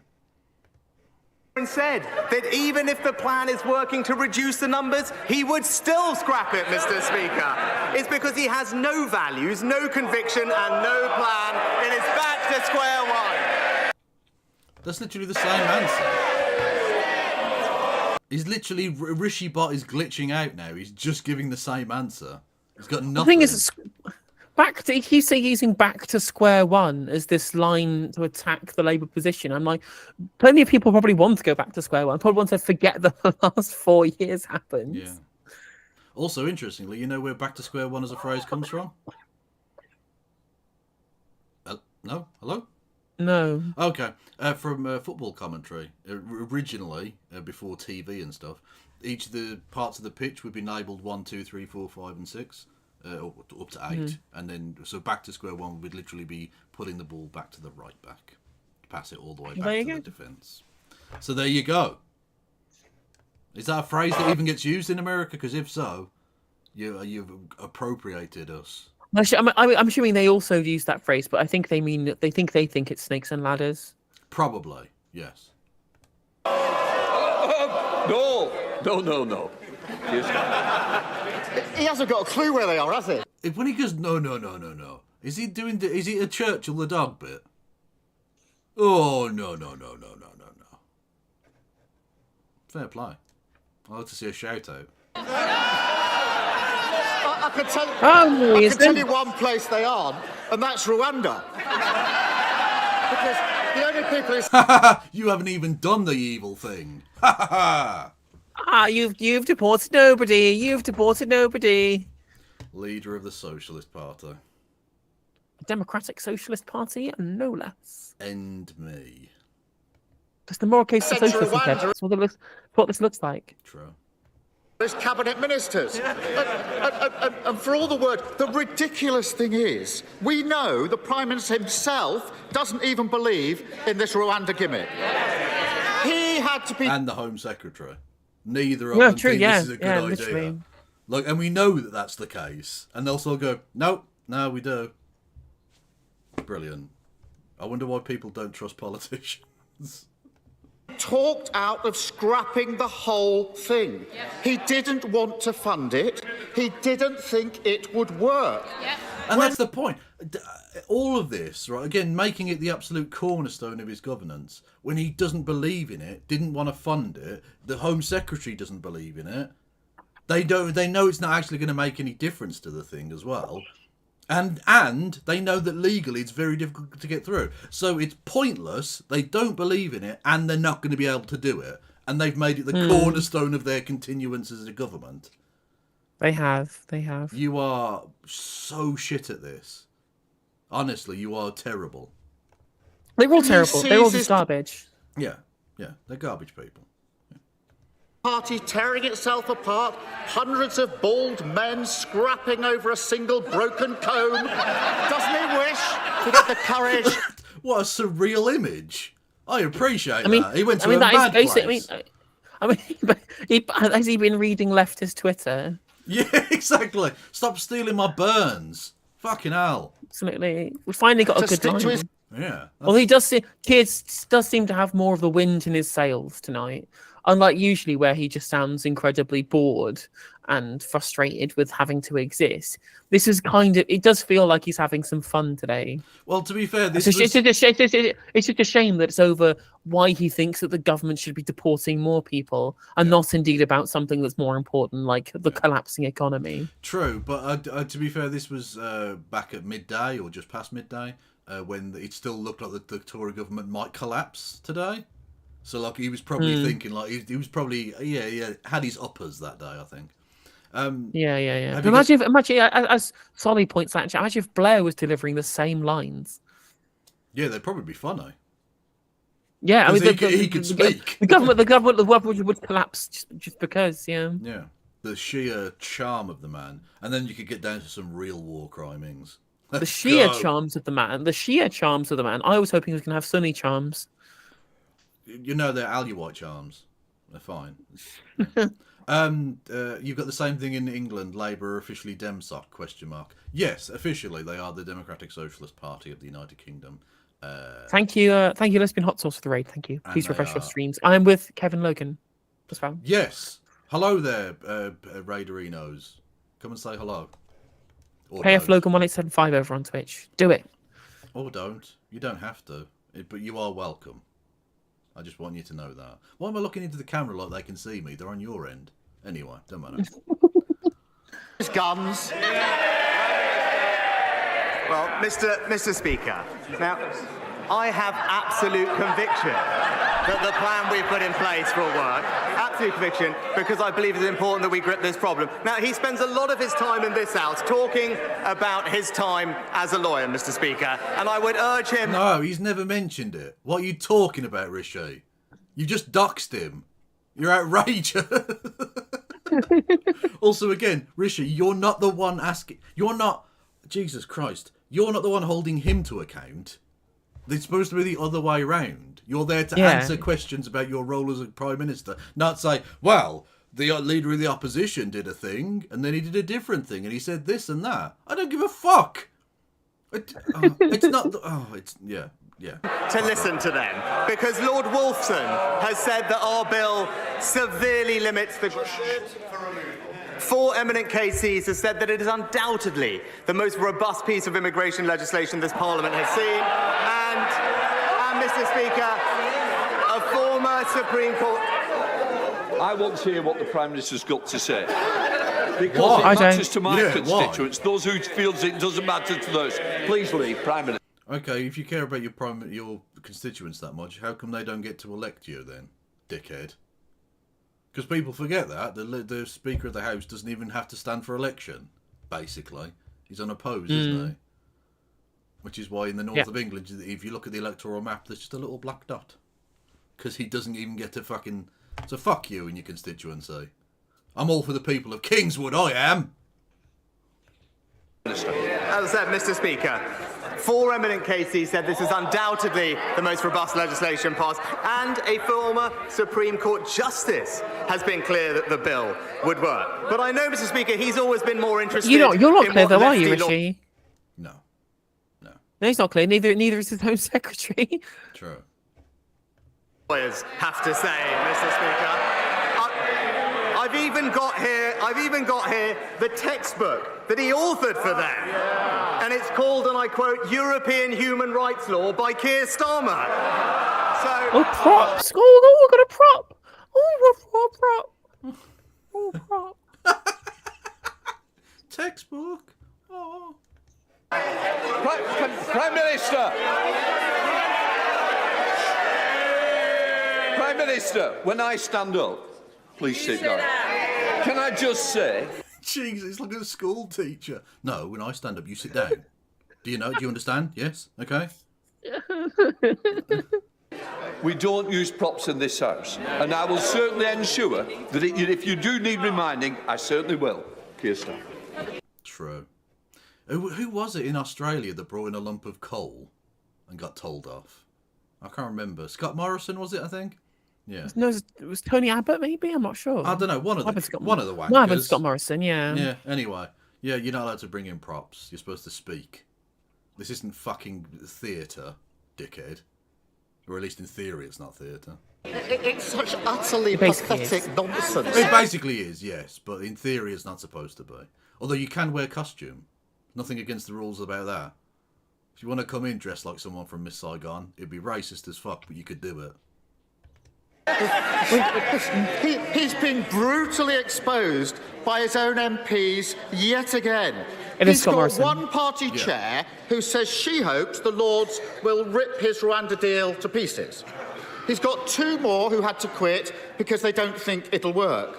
All of them appointed by him, all now in open revolt against his policy, each other, and reality. Solid. You know what? I'll give it to him. Occasionally, he can time things and he works, and that, yeah. I mean, this is the first time I think I've ever seen him look like he has any amount of conviction at the dispatch box. Yeah, this is the first single drip of Riz I've ever seen from this prick. Yeah. That tap was dry as fuck before, and we've had a drip. A single... Yeah, we have had a singular drip. Yeah. And his name was Keir Starmer. Heyo! Is there any wonder they all think this gimmick is doomed to failure when the Prime Minister himself doesn't believe in it?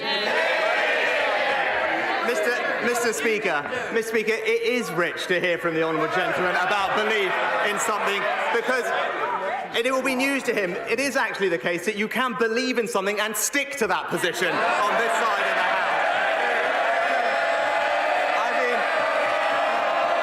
Look at who's the guy? Who's the bald guy behind Rishi? The Speaker does stand during the election. Sorry, hang on, it is just that go no major 5 party seconds puts back. up a candidate against them. The bald guy to his left. What's that guy's name? The fucker. I don't know. Chris Heaton Harris. Right. That's the one. Look at his weird mouth movements while he's yelling. It makes it look like he's having a fucking stroke. Maybe he is underneath the camera. Heyo! Thank you, Kieran Saunders. Correction, the Speaker does stand during the election. It's just that no major party puts up a candidate. Yeah, I know. Okay, yes, that's what I mean. He's unopposed. Technically, you can stand there. But it's like him and the Monster Raving Loony Party, basically. Which, by the way, Monster Raving Loony Party, Screaming Lord Such, is the longest standing leader of any political party in the country. Isn't he dead? No, hang on, Lord Hope? Whichever, the one that's... Howling Lord Hope. Howling Lord Hope. Hope. Apologies, yeah. Howling Lord Hope. R.I.P. Screaming Lord Such. Indeed. Yeah. Hello there, Sister Rose. Everyone go and follow Sister Rose. Immediately. Rwanda bill passes. 320 ayes to 276 nays. That's what, a rebellion of like 12 or something. Brilliant. Yeah. Again, I will be interested to see which one of them stood up in the chamber today and said, this won't go far enough. The European Court will fuck us senseless. This is a shit bill, and then voted for it. Yeah. There'll be loads of them, and I will out them.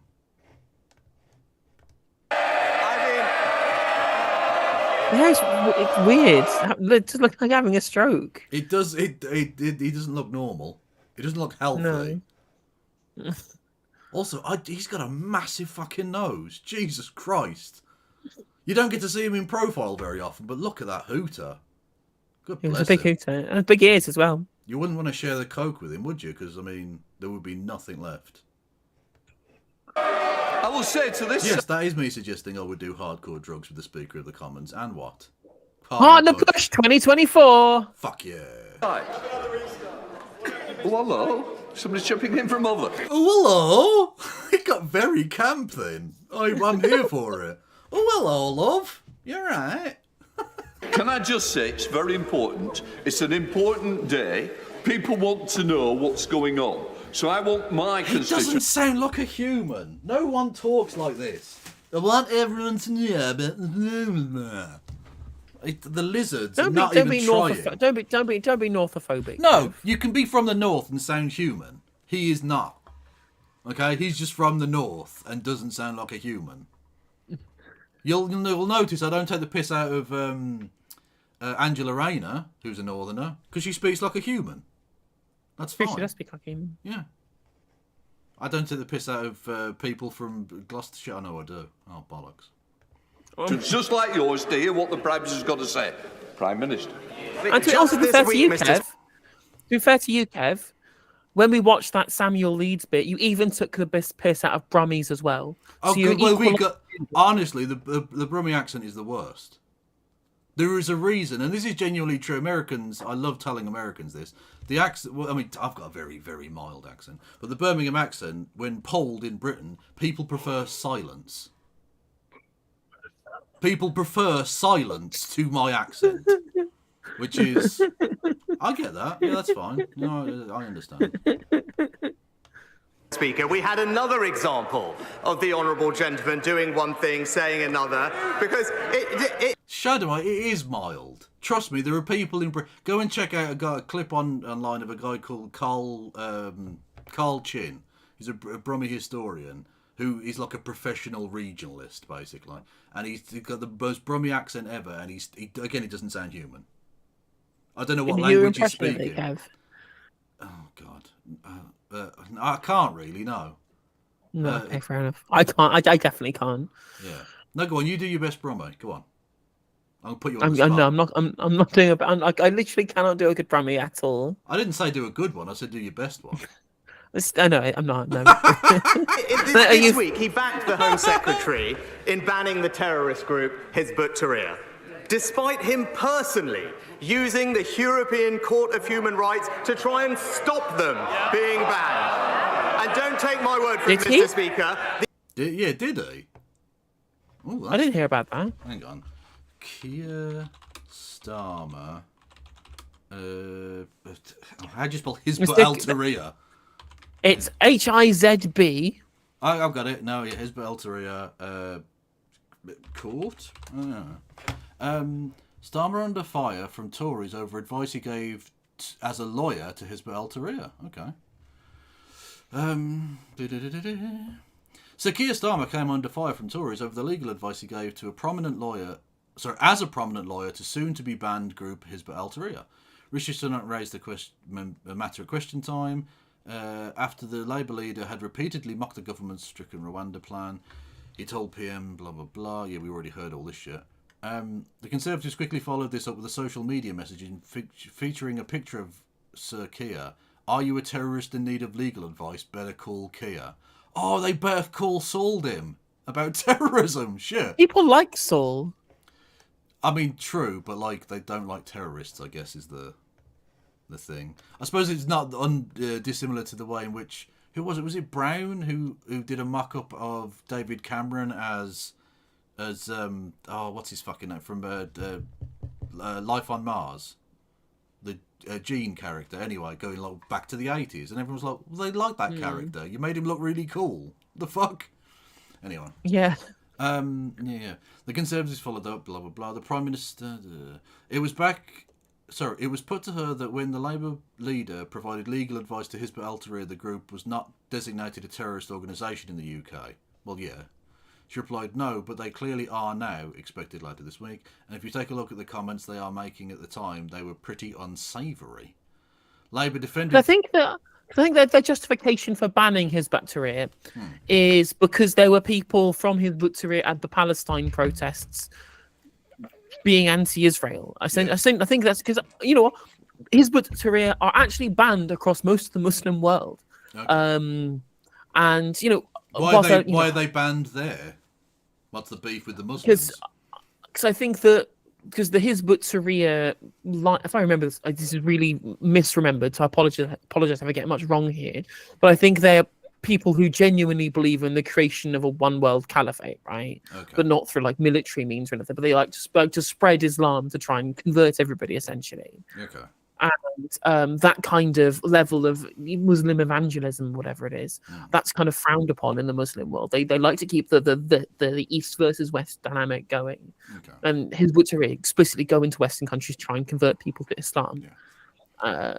But I think that they're you can't designating them a terrorist group because they went to a Palestine protest. I think, despite the fact that I think that Hizb ut-Tahrir are pretty unsavory individuals, I don't think you can use legislation against actual terrorists to ban people who just say things bad about Israel, which I think is that's really bad. A party spokesman said the leader had never represented the soon-to-be banned group, but was asked to give advice in relation to European human rights law, as it is in dispute with the German government. The nature of being a lawyer is that you represent and give advice to a whole range of clients, including people you don't agree with. Which is true, by the way. Like, you can every lawyer out there has defended someone who was found guilty of murder or something, right? But everyone gets a lawyer. Everyone gets their day in court. Fucking the Nazis were put on trial, or at least some of them were. Like, well, that's the thing. Is that we mentioned this before. I mentioned this on stream, and the Sun did this whole thing about look at all these bad people that Keir Starmer defended, and I'm like, yeah, like he's a lawyer. Lawyers defend. That's literally how lawyering is supposed to. The cab rank rule means that you have to fucking defend people. Yeah. That's how being like. If you, I mean, criticize him by all means. He's a man worth criticizing, but criticize him for things he's actually done wrong, and not things that he has to do in his profession. That's him actually helping the legal profession do, fair legal representation. That's actually a good thing he was doing. Like, the people might be evil, but what he was doing was good. Exactly. And then on top of that's like the funny bit was like, so suddenly the Sun are running attack ads against you. Oh, how quaint, how terrible. Well, I did all that sucking up to Murdoch. I did have to laugh when James O'Brien was out there going, the media are being mean to the Labour leader. Where the fuck were you 5 years ago, prick?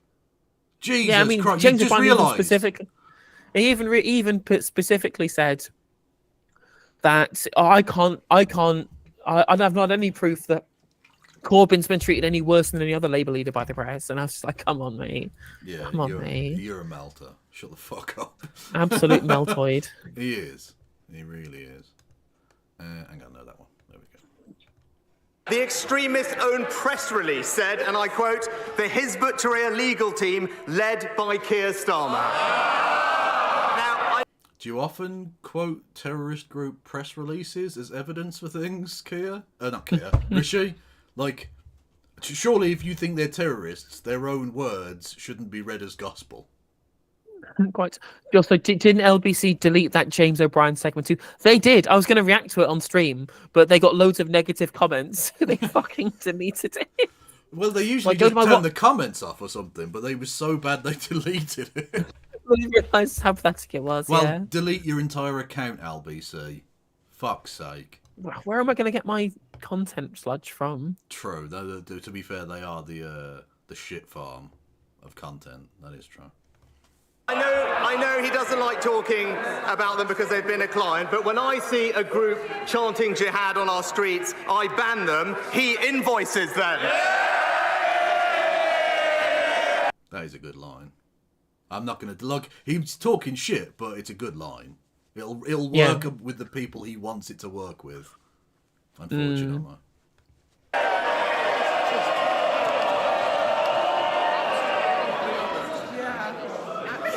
Because there's 8 questions that I think some of you may want. Well, I'll tell you what, there's some's already gone off the list who wanted them. Keir Starmer. He's so ineffective. He really is. He's a substitute teacher. He is a substitute. He's got the authority of a substitute teacher or the do not wash label. Like, there's nothing to him. It's embarrassing. Mr. Speaker, if he stuck to his position, he'd be voting with us. His former Home Secretary says the plan won't work. His current Home Secretary calls it batshit. His former Immigration Minister... Why is it you're allowed to say batshit, but not stool pigeon? Or dodgy. Or dodgy, yeah. Dodgy Dave. See, again, Bolsover, another guy from the north who could speak like a human. See, I'm not anti-northern, I'm anti-lizard. Doesn't back his plan. Even the Prime Minister himself doesn't believe in it. And last week, another of his MPs said the Tories should admit that things have got worse since they came to office, that after 14 years they've left Britain less united, the country is a sadder place. If the Prime Minister can't even persuade his own MPs that it's worth supporting him, if he himself doesn't even believe in his own policies, why on earth should anyone else think differently? Mr. Speaker, another week when it's crystal clear the honourable gentleman doesn't believe in anything and he doesn't have a plan. Neither of you believe in anything and neither of you have a plan. True. Like, honestly, fair, Rishi Sunak believes in one thing, and that is spending as much time as he can being the big man in number 10. Well, to be fair, then once he's finished having a go, right? Once he's finished having trying his hand, getting his hobby finished, he'll then fly off to fucking California. Yeah. No, to be fair, they both believe in one thing, which is that they individually want to be Prime Minister. True. Yeah. Motherfucker, you're going to answer anything. No. Apologies, Mamoof. I know you're an American, a Yankoid. It's called Prime Minister's Questions, but that doesn't mean that he has to actually answer the question, unfortunately. He just has to say... No. Like, in theory, honestly, if he wanted to, on his last day, because obviously he knows he's going to lose the election, on the last Prime Minister's Questions, he should just, for a laugh, just talk in riddles. Because he doesn't have to actually answer the question. He just has to say some words in response. So just get up and go, my first is in canoe, but not in mountain range. I sleep, but I have no bed. What am I? Like, just get mental with it. I think none of our politicians answer any questions at all. It's really, really tedious. Yeah. At least in America, they will make sure that everybody knows exactly what their beliefs are. Yeah. Everybody will say exactly what they mean in politics, and it's complete opposite in the UK, where no one says anything. I mean, I know what you mean, and there certainly are more robust ways of approaching it. There are plenty of lying fuckers as well, obviously, in America, but there are a lot more that go, no, I think at the border we should just shoot migrants. Like, they'll just come out and say that shit. Like, that's normal. that's a cool thing. Whereas Rishi Sunak has to do we are a deterrent effect, and we're going to do the Rwanda thing. Oh, for fuck's sake. Oh, God. He talks the country down. Let me update him on what's actually been happening in the past week.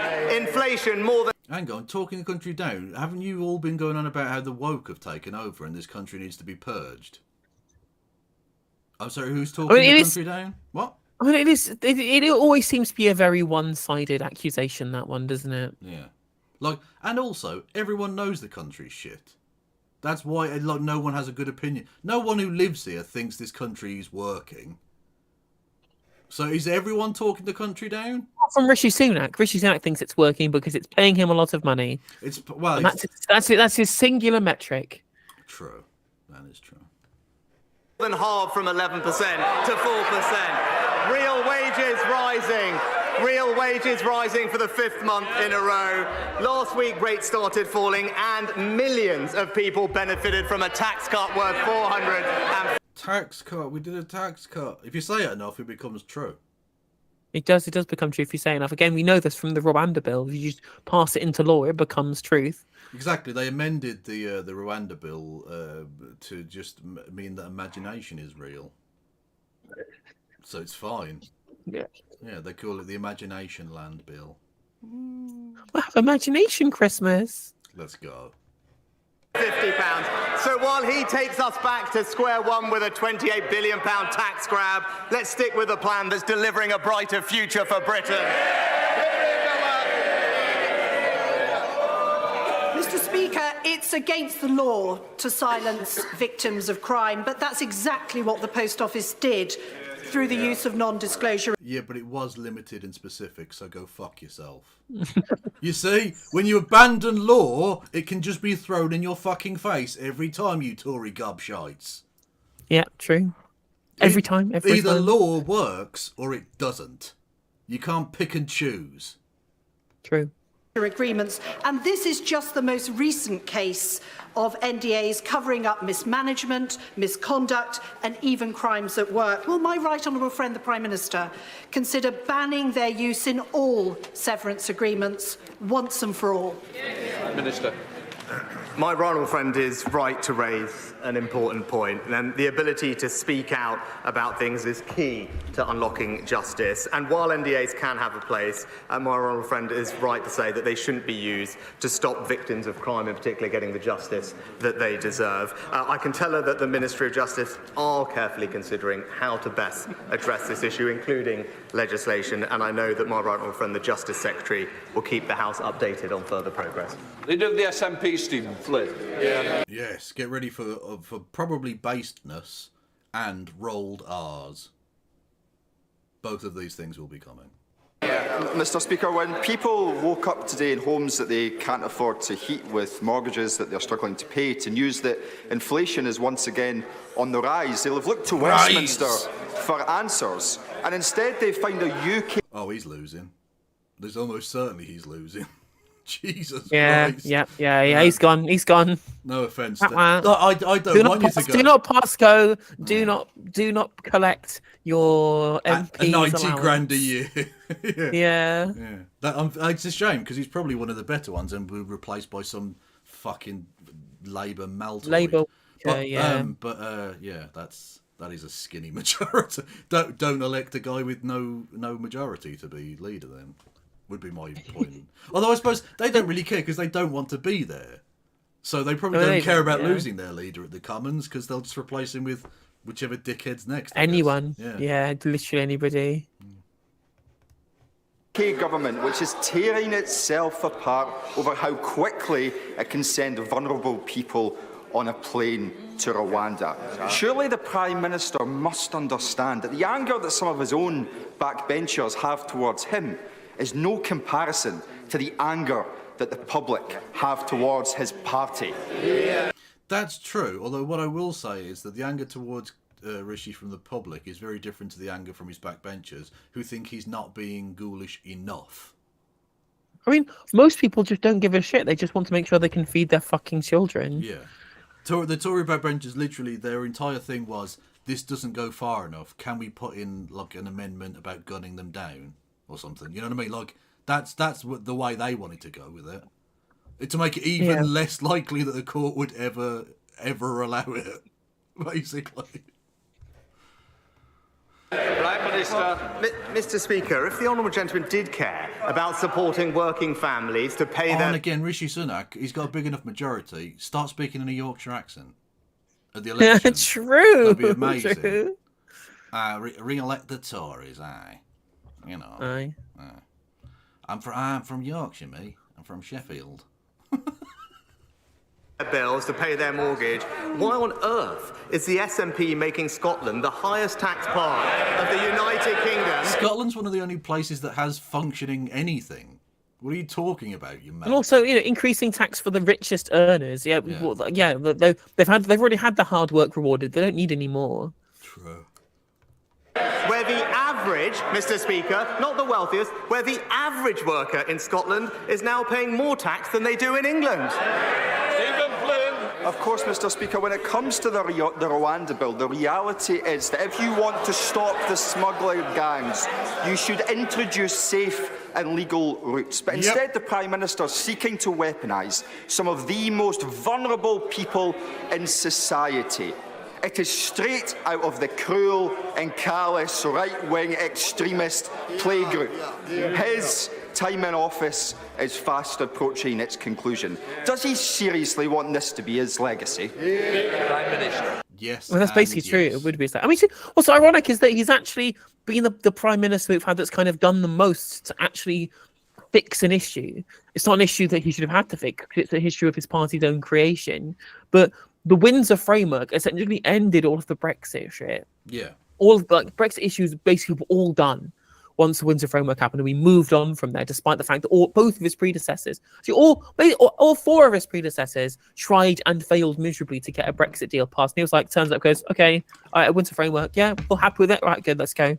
A tiny, 8-person rebellion from the ERG or some shit. True, but it's not. But people have so moved on from the Brexit thing, because we already had the Get Brexit Done election. So even though, like you say, behind the scenes, he actually did do something actually quite worthwhile. Not necessarily good, but worthwhile. Worthwhile, yeah, that's a good way of describing it, yeah. Yeah, for the country and for the general functioning of governance in the country.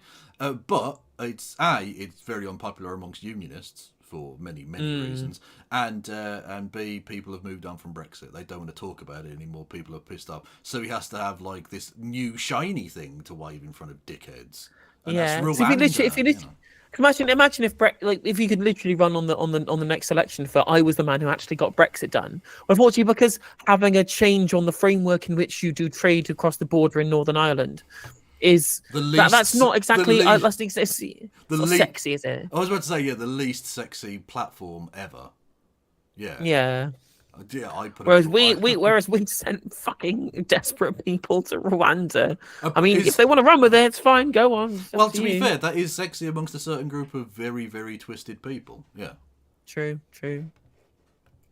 Well, Mr. Speaker, as I said, it is important that we stop the boats because illegal migration is simply not fair, Mr. Speaker. It's not right that some people jump the queue. But as previously pointed out by Stephen Flynn, the way to do that is to open safe and legal routes. Exactly. You seem to be you can't have your cake and eat it, Rishi. That's not how it works. That they take away our resources to help those who are the most compassionate, that need our most help, and, by the way, Mr. Speaker, are exploited by gangs, and many of them lose their lives making these dangerous crossings. So I completely disagree with the honourable gentleman. The fair and the compassionate... Well, again, another way you could help that is if you put Navy patrol boats out there to save them from drowning, instead of relying on the RNLI. Would be another way you could do that, if you actually gave a fuck about these people dying. No? Or open up an immigration centre in France. That's the thing you could do, and they've offered to do it, and we still won't do it. Yeah, the French government has said that's fine. Yeah, we'll have that. If you want to open up an office in Calais, and you can do all of your administration there, and then no problems. But no, that would be a practical solution to the problem. And what they want is headlines. They don't want solutions, they want headlines. Yeah, because that's the only way they survive. Exactly. Again, as we've said many times on this channel, they don't care about any of the aspects of governing, of engaging in governance. Yeah. They get elected, and then they use the public purse as a re-election fund to then get elected again 5 years later. True. And thank you, Wayward Historian, for putting the RNLI donate button thing in the chat there. Yes, go and give money to them because they do amazing work. Thing to do is to break these criminal gangs, and that's why we're going to stop the boats. But if you broke the criminal gangs, you wouldn't need the Rwanda plan, would you? Yeah. The deterrent would be useless because the gangs wouldn't be operating. Yeah.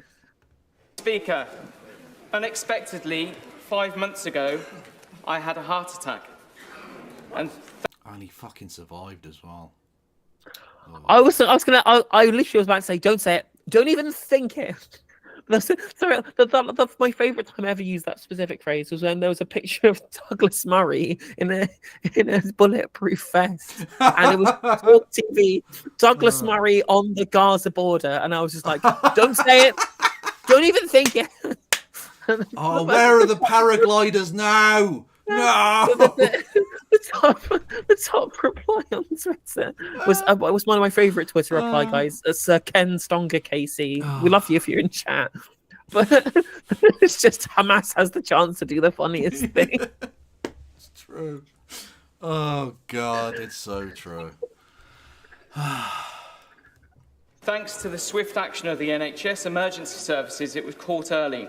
So one stent operation later, I was on Jesus Christ, the one time you don't want an ambulance to turn up. Fucking hell.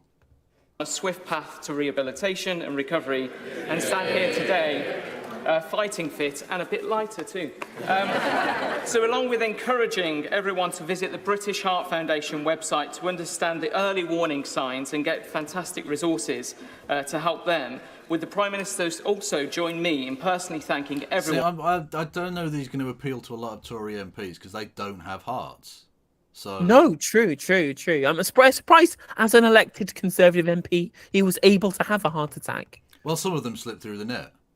The lizards True, have got true. pretty good grasp on it, but sometimes You'll get an Alicia Kearns or a Caroline Noakes. a human being slips through the net and they just go, well, they're here Yeah. now. I mean, he's here saying, "Well, we should thank all the people for the NHS who saved me from my heart attack." I'm like, how about you thank them by fucking paying them? Yeah, you actually pay them. Yeah, that would be good. Yeah. Yeah, because I don't know if you realised, when you needed your heart dealt with, they didn't try and clap it better. They did their job, didn't they? They saved your Yeah. fucking life, mate. How about you repay them? They can pay that. literally? They can pay their bills with claps, though. They can, to be fair. That is how it works. I think the energy companies don't turn the lights off if you clap. It's fine. Everyone who helped save my life and help me recover, including the East of England Ambulance Service, the teams at Watford General and Harefield Hospital, the cardiac rehabilitation teams, and everyone who supported me, especially my family and my team, some of whom are in the gallery today. All right, we get it, mate. You had a heart attack. The NHS is awesome. Hurry up. To ensure that I continue to deliver for the great people of Watford. Also, I've been to Watford. The people aren't great. I'm just saying. Also, continue to deliver for Watford for about 4 months. Yeah, for the next 4 months. Like, they saved your life so that you could lose. I'm not saying you'll be stood on that stage wishing you died of the heart attack. I'm What's just his saying. majority? What's his majority? Let's have a I look. have no idea. It's about See if he's in risk. about 95 beats per minute, something like Wow, his majority is only 7% majority. Oh, no, it was he's only gone then, it was only a 3% majority in 2017. So he's gone. Yeah, he's yeah, gone. It's over, mate. It's never been more Jova. I thank my honourable friend for sharing his story, and I know the whole House will be delighted to hear that he's made a swift recovery. We all wish him good health for the future as he resumes his excellent campaigning on behalf of his constituents in Watford. And I also join him in thanking our fantastic NHS staff for the life-saving work that they do up and down the country. We're backing them with record resources, from our doctors to our ambulance service. We are all in this House truly... Okay, pay them then, you prick. Actually give them money for the job they do. That's exactly. It's super easy to pay them well. No, but Magic Money Tree. It's a perfect Wow, answer to this everything. just to show you how stupid it is, like all of the like Corbyn being a terrible at winning votes. The majority for this guy in 2015 under Ed Miliband was 17.5%. And he could have done So- 3%. Yeah, the Labour vote was plus 16 points in 2017. In Plus Watford. 16. That's in not, Watford. That's not communist land, is it? Watford. I mean, it was the last time it was Labour was in 2000. It was before 2000 and 2005. Yeah, so Yeah, that's what I mean. there's a lot Yeah, of it's seats to not- change hands. Yeah, It's not like solid Labour territory or anything. If No, you had- it was if you actually had a it was Tory 17%. before Blair. It was Tory before Blair with a 16-point margin. I was about to say, yeah, any place that elects a Tory MP with 17% majority in 2015 or whatever that shouldn't be areas where Corbyn would garner votes, surely. But It definitely looks like a bit of a bellwether, to be fair. Yeah. In that the 2017 is the only year where actually it was obviously in 2017 Labour didn't win it, of course. So that's it looks like a bellwether seat, really and truly. It's because the Ohio of England. Yeah, every single election since 1970. So 1970 was the last time it was won by a candidate who wasn't from the winning party in the election, and that was by 0.2%. Wow, there you go. I did not know that Watford was so representative of the country. There you go. Be grateful for what they do. Caroline Lucas. Thank you very much, Mr. Speaker. Until the UK government calls for an immediate ceasefire, it is complicit in the horrors in Gaza. Not my words. I mean, I agree, but the guy going, yeah, is not helping, actually. That accent is not helping anyone. No, it's not. What you need to do is take a lesson from our friend in Kingswood and just make up an accent. Be fine. But those of the head of Oxfam who, like every single agency trying to operate on the ground, is clear that aid can't be effectively delivered while fighting continues. More UK aid is of course welcome, but even when it does get through, it can result in what one Palestinian aid worker calls bombing us on full stomachs. 24,000 people. Yeah, I was about to say, what's the pre-watch, Carol? What's something there? Have already been killed. So can he tell us what will it take for him to back a permanent bilateral ceasefire? I love the Jim, was it Gannon or whatever his name is, the Northern Irish. He's still got the Ukraine thing going on. He's still doing the Ukraine lapel pin, and I appreciate that commitment. I mean, you're a horrible person, and I hope you play Minecraft, but like, you know. Oh, he's been sitting there on the same bench in the same suit with the same pin for the last 2 years. I wouldn't be surprised if he'd never moved. He just doesn't leave. Yeah. They come and dust him off at the start of every day, and he wakes up and he's just like, oh, I'm back again. Awesome. And he really is. Like, he's one of those weirdos who will stay there for an adjournment debate about an area he doesn't come from. Exactly. Like the, provision of libraries in Northumberland. And he's just there. You're like, what the fuck are you doing? Go home. What are you doing? It's 11 o'clock. Mr. Speaker, of course, we want to see a peaceful resolution to this conflict as soon as possible. A sustainable, permanent ceasefire with an end to the destruction, fighting and loss of life, release of hostages and no resumption of hostilities would, of course, be the best way forward. But in order to achieve that, a number of things need to happen. Hamas would have to agree to release all the hostages. So that Israel can shoot them dead, yeah. Because that's what they do, apparently, with hostages that get released. They just shoot them. Oops. Whoopsie. Ooh, who'd have thunk it? Anyway. So Jim Speak wants the posh bloke to shout Inshallah. Now, apparently someone has said Inshallah in Parliament before. And also, Joe Biden said it in the presidential debate. He did, yes, which was fucking mad. But there you go. It's incredible. Best moment. Thank you, Over Historian, for gifting us up to 8DX, man. My Czech friend. God bless you. Hamas would no longer have to be in charge of Gaza, and the threat of more rocket attacks from Hamas into Israel would have to end, and the Palestinian Authority, boosted with assistance, would need to return to Gaza in order to provide governance and aid. That is the sustainable ceasefire that we will work very hard to bring about. Nick Fletcher. Thank you, Mr. Speaker. Mr. Speaker, today I was unsure whether to raise a national issue, such as the desperate need for a minister for men, or a local issue, such as Doncaster's need for a new hospital, or Edlington for a new leisure centre. But I thought the best thing I could do is ask the Prime Minister to come and have a tour of Doncaster. But luckily he will lose, so that's good. Oh, I'm so fucking glad to be rid of this piece of shit. Did you see the one time when he got up in Parliament and said that Jodie Whittaker being Doctor Who was making men commit suicide? If I say what I want to say, we will get banned. So yeah, I'm absolutely. It's something about playing Minecraft. I'm assuming something example. So. Yeah, let's go with that. And again, an MP since 2019. That 29 intake have to be the worst intake of all time, surely. They can't have been any bad. And there's not one of them. They were all seats this is all seats that they weren't expecting to win. So it's all just random people who just scraped onto the PPC list. Yeah. Just some random wanker. So, like, what, have we got a Tory in Doncaster? Yeah, just put him on there. Go on. See, we won't get elected. It'd be fine. Yeah, so Kev, yes, so there's another, the Kev in my chat, rather, sorry. Miliband is the MP for Doncaster. This is for Don Valley, which I believe is a neighbouring constituency. Indeed it is, where the stadium is, or was, in Absolutely. Again, just want to say, Hamas have the chance to do the funniest thing. And get elected in Doncaster. Elected in Doncaster. We saw the size of the Palestine protest. Apparently that's all Hamas protests, according to Suella Braverman. Well, so there's clearly a constituency in the country for their particular brand of politics. So yeah, let's go. Let's go. The official leader of the opposition, Hamas. Yeah.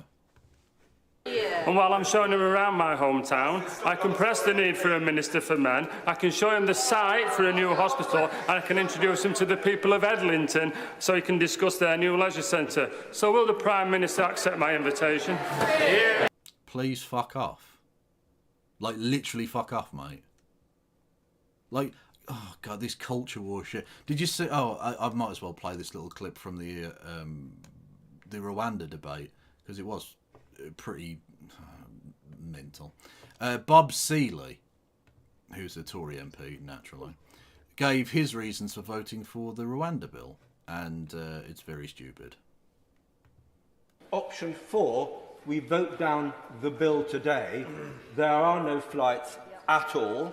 The left are in clover. The Liberal elite will be smiling all the way to the next election. There will be 100 colleagues on this side of the House return, and there will be nobody to challenge woke. There will be nobody to challenge large-scale illegal immigration. So I'm voting for this because if we get unelected, there will be no one to challenge woke. So like this, I love how our politics is, but they're trying, like all these people who have all these links to these right-wing think tanks and media outlets, they're trying to import the discourse, but our politicians are so fucking dull. They're so boring. They can't pull it off. Yeah. They can't pull it off. They can't do it. Like if we had like a proper like genuine like Turning Point Greg's MP moaning about woke, it would work, right? I think it would come across and it would enter the public consciousness. But hearing someone like Bob Seeley talk about it, no, it doesn't work, mate. It doesn't work. Yeah. So apparently the Don Valley Stadium is in Sheffield. My bad. Well, if you're going to live by rivers, shop. Well, thanks to my honourable friend's fantastic campaigning on behalf of his constituents, Doncaster City Council... But only the men in his constituency. The women can fuck off, basically, apparently. Okay. ...has received, I think, more than £80 million. Also, do you need a minister for men when all of the ministers are men? I don't know. How. Well, what's your stat? Was it from the first David Cameron cabinet? Yeah, there were more men called David than women. Yes, there were more Davids than women. That's what I like to call representation, because Davids have been underrepresented for far too long. Okay? Levelling up funding to support its regeneration products. And most recently, Doncaster has been awarded £20 million in our long-term plan for towns over the next 10 years, which I know he is working very hard to make sure it's prioritised. That's nothing. For local people. I would be delighted to discuss those projects. Exactly, that's true, Kieran. When are we going to get a minister for Daves? Absolutely. For too long, the Daves have been without representation at the table at number 10. It's not good enough. And his other ideas when I come and visit him as soon as my diary allows.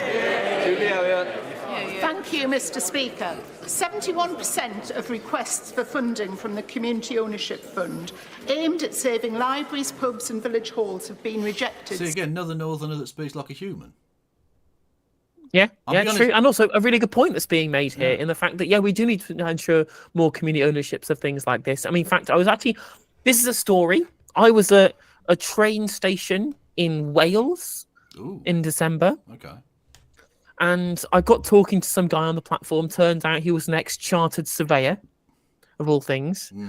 Did a bunch of work up down the country. Did work for Milton Keynes as well. And part of the bunch of the local parks in Milton Keynes when it was being created as a new town weren't put in control of the council. but were put in ownership of a local community trust instead, which meant that they can't get sold off by the council. And given how much we know of what's being sold off by the council, ensuring that locally owned things can't get like force privatized by conservative council cuts by having community ownership seems like it might be a useful thing moving forward. So good question from this MP. True. Also, can you just entertain people for just a second? Because I do need to go to the toilet. No worries. He wants a minister for men, but only because women get one. He also referred to 15-minute cities as being part of a globalist Marxist agenda. Definitely not an anti-Semitic dog whistle. I mean, it's true. The first line of Das Kapital is the first part of my evil plan is that we will ensure that every single amenity will be within 15 minutes walk from every single residential area that one could possibly live in. That was the first part of Marx's evil plan. It's very true. But I don't know what, like, obviously you're right. Globalist is an anti-Semitic dog whistle, but even using, I'm thinking there's no plausible deniability with that, because globalism, what's bad about globalism as a thing is the fact that it's allowed like neoliberal corporations to exploit markets to their end, because there are very little in terms of protectionism amongst borders between countries. So there's a free flow of labor, there's a free flow of capital, and that has broken down community links to their own economic wealth that they create. That's what 15-minute cities do, and having like a more localism, which is what 15-minute cities are, by having more local businesses that you can visit in your radius of where you live, rather than everyone having to drive over to the fucking Tesco or some shit. That's like anti-globalist. That's explicitly anti-globalism if you're trying to keep your economy local rather than having it exploited by corporations. So you can't even do plausible deniability on the anti-Semitic shit by talking about globalists. The globalist agenda forcing 15 minutes. It doesn't make any sense. It really doesn't make any sense. You made the mistake of thinking Gillian Keegan looked and sounded human and would be an interesting dark side dinner date. Boy, am I glad I swiped left. Karl Marx would be a great date. True. I am backhead. Let's go. Cool. Since 2021. It pits communities against each other and does nothing to address the underlying causes that have led to the loss of these much-loved assets. When will the government offer more than a simple sticking plaster for our towns, high streets and communities? Prime Minister. Well, Mr. Speaker, I set up the Community Ownership Fund when I was Chancellor, and it is doing fantastic work, funding hundreds of projects across the country, including, I believe, one in the Honourable Lady's own constituency, the Back on the Map scheme.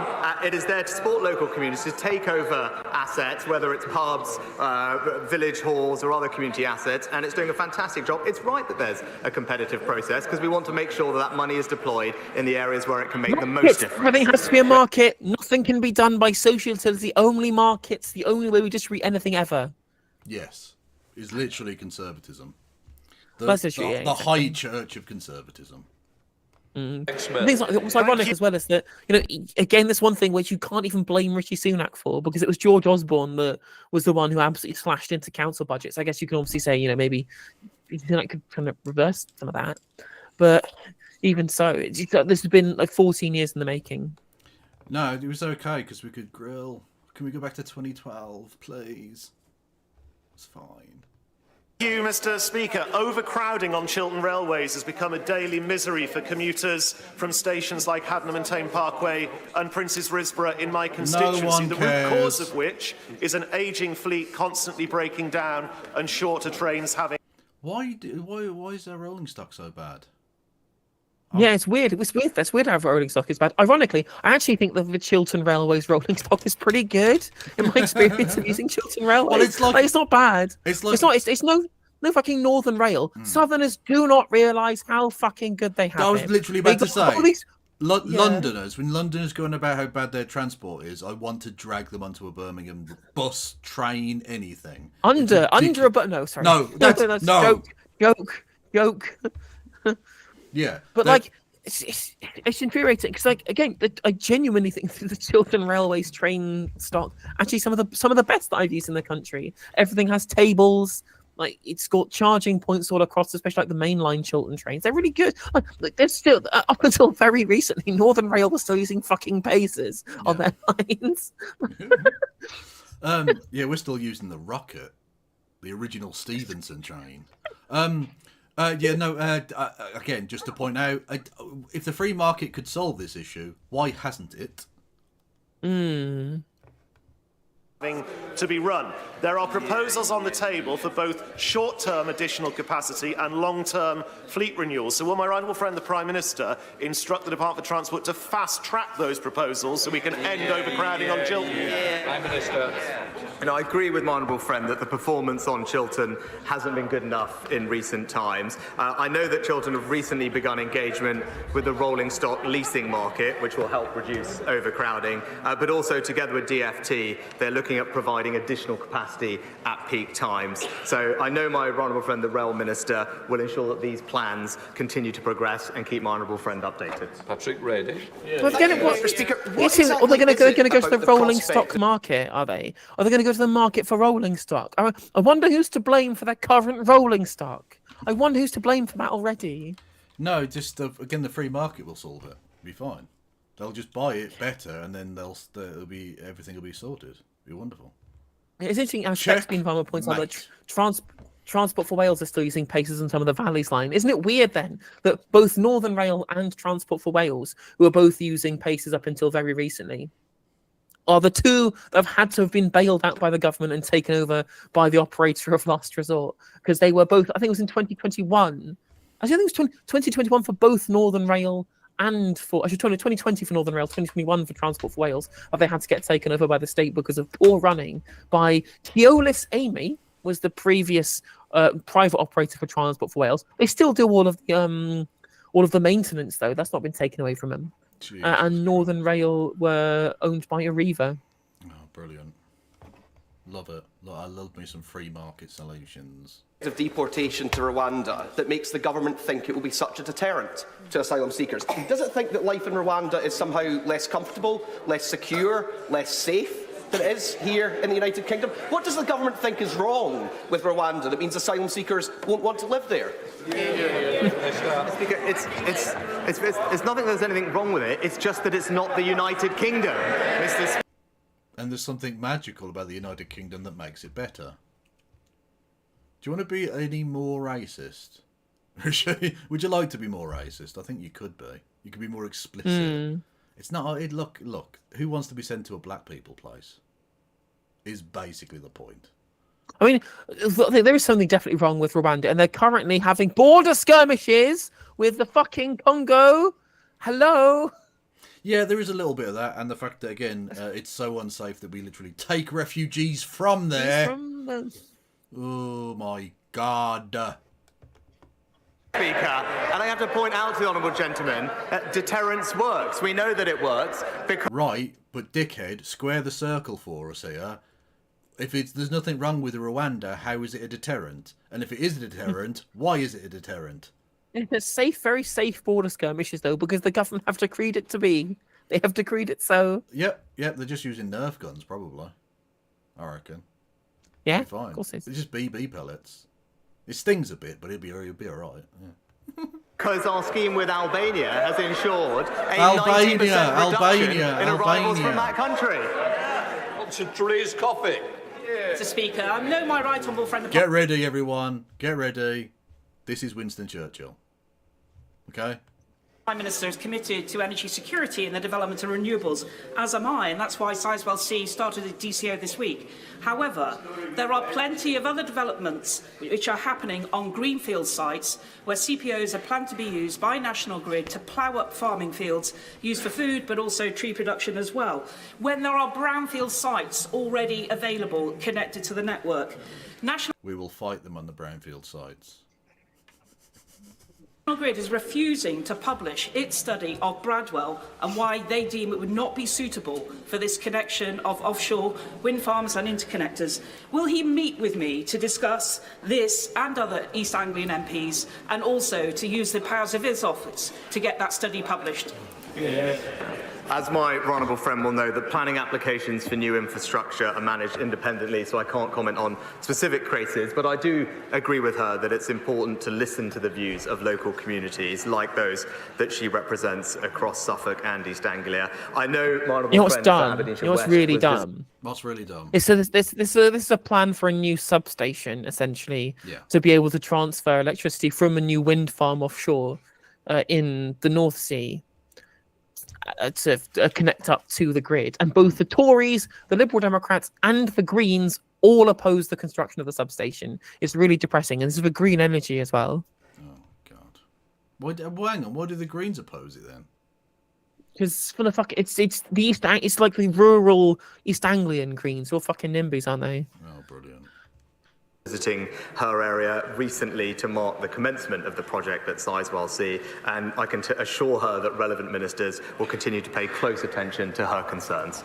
Again, it needs to be. I'm sorry, we need to have some fair system by which this is done, but shit needs to get forced on people. We can't have this forever of fucking NIMBY pricks holding the entire country back, because then nothing ever happens. Nothing gets built, and we just crumble into the dust.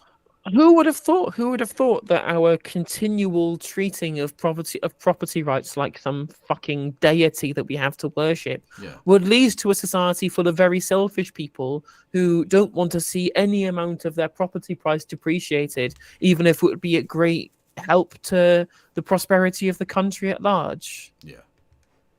But those same people will still fucking moan that nothing works. Yeah, well, we tried building a thing and you didn't want it. In order for there to be a fucking railway from your town, we have to build a railway to your town. Nobody thinks that we can put it all in tunnels, Kev. All of it. Just yes. Fucking 50, just like 50 fucking miles of HS2. So the Hyperloop.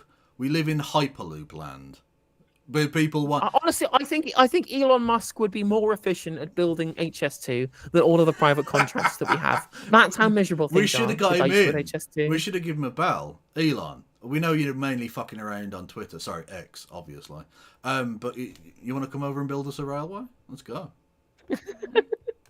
Thank you, Mr. Speaker. The Leader of the House last week correctly described the contaminated blood scandal as on another level compared to other scandals. Now that Sir Brian Langstaff has announced today the publication of the final report of the infected blood inquiry, he reminds us, Mr. Speaker, that his principal recommendation remains that... Yeah, wasn't this... this was from back in the 80s or something shit, wasn't it? When the British government bought loads of cheap blood from like America or somewhere, and it was all contaminated to fuck, and then they were like injecting it into people, doing like blood transfusions in hospitals. And now they've all got like fucking AIDS and shit. It's mental. Really. There's never been any problems with our trade agreements with America. How dare you suggest anything other than that? I definitely want to have the AIDS beef. Yes. AIDS beef. Let's fucking go. That's the Brexit dividend, people. Compensation schemes should be set up with urgency, and that no one should be in any doubt about the serious nature of the failings over more than 6 decades that led to catastrophic loss of life. Exactly. Elon would love it here because it's full of turfs, yeah. Honestly, we could have got him on board. We missed a trick. Compounded suffering.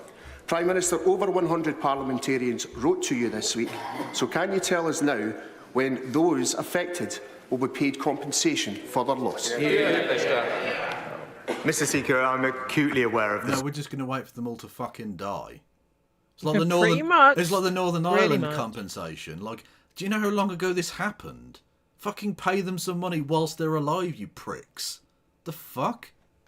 A feeling on this issue, and indeed the suffering of all of those impacted by this dreadful scandal.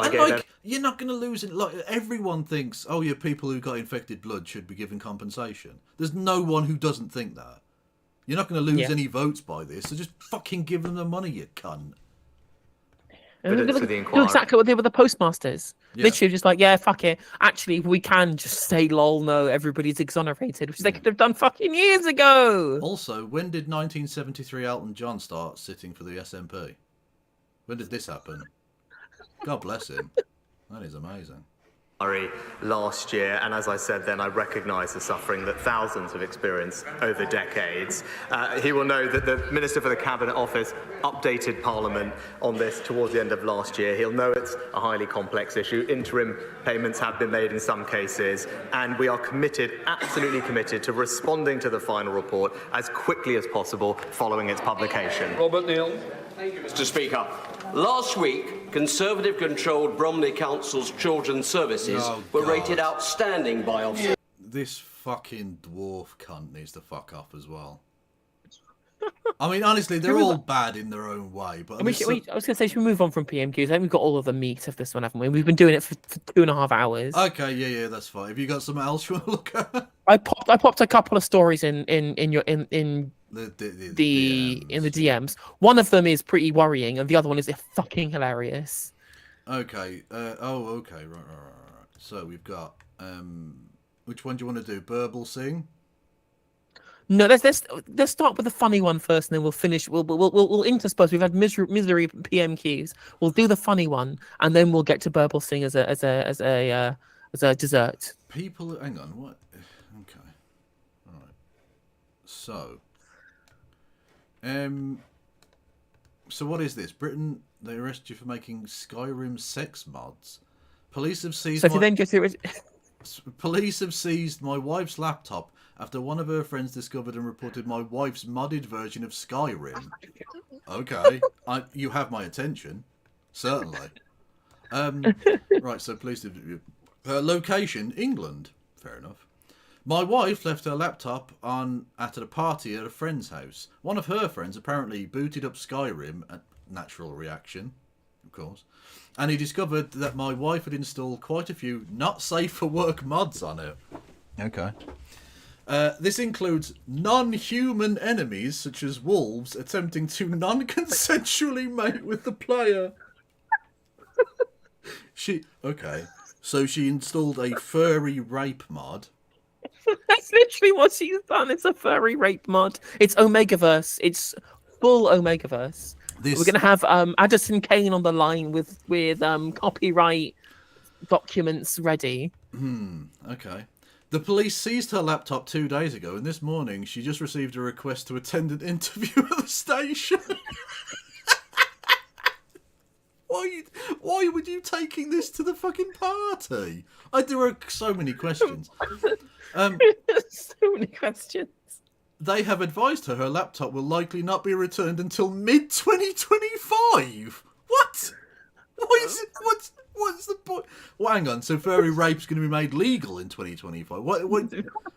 That's a very weird, long-away date. Okay. I don't know what law has she violated here. I'm really confused about the entirety of this process. Why did it take so long? Just boot up Skyrim. That was what she was reported. Just Skyrim she was reported for. That they're having to go through every single file on the laptop. Yeah, unless there's other shit on the laptop. If it's just this shouldn't be illegal. It's mental and hilarious, but it's not. It shouldn't be illegal. That's very strange.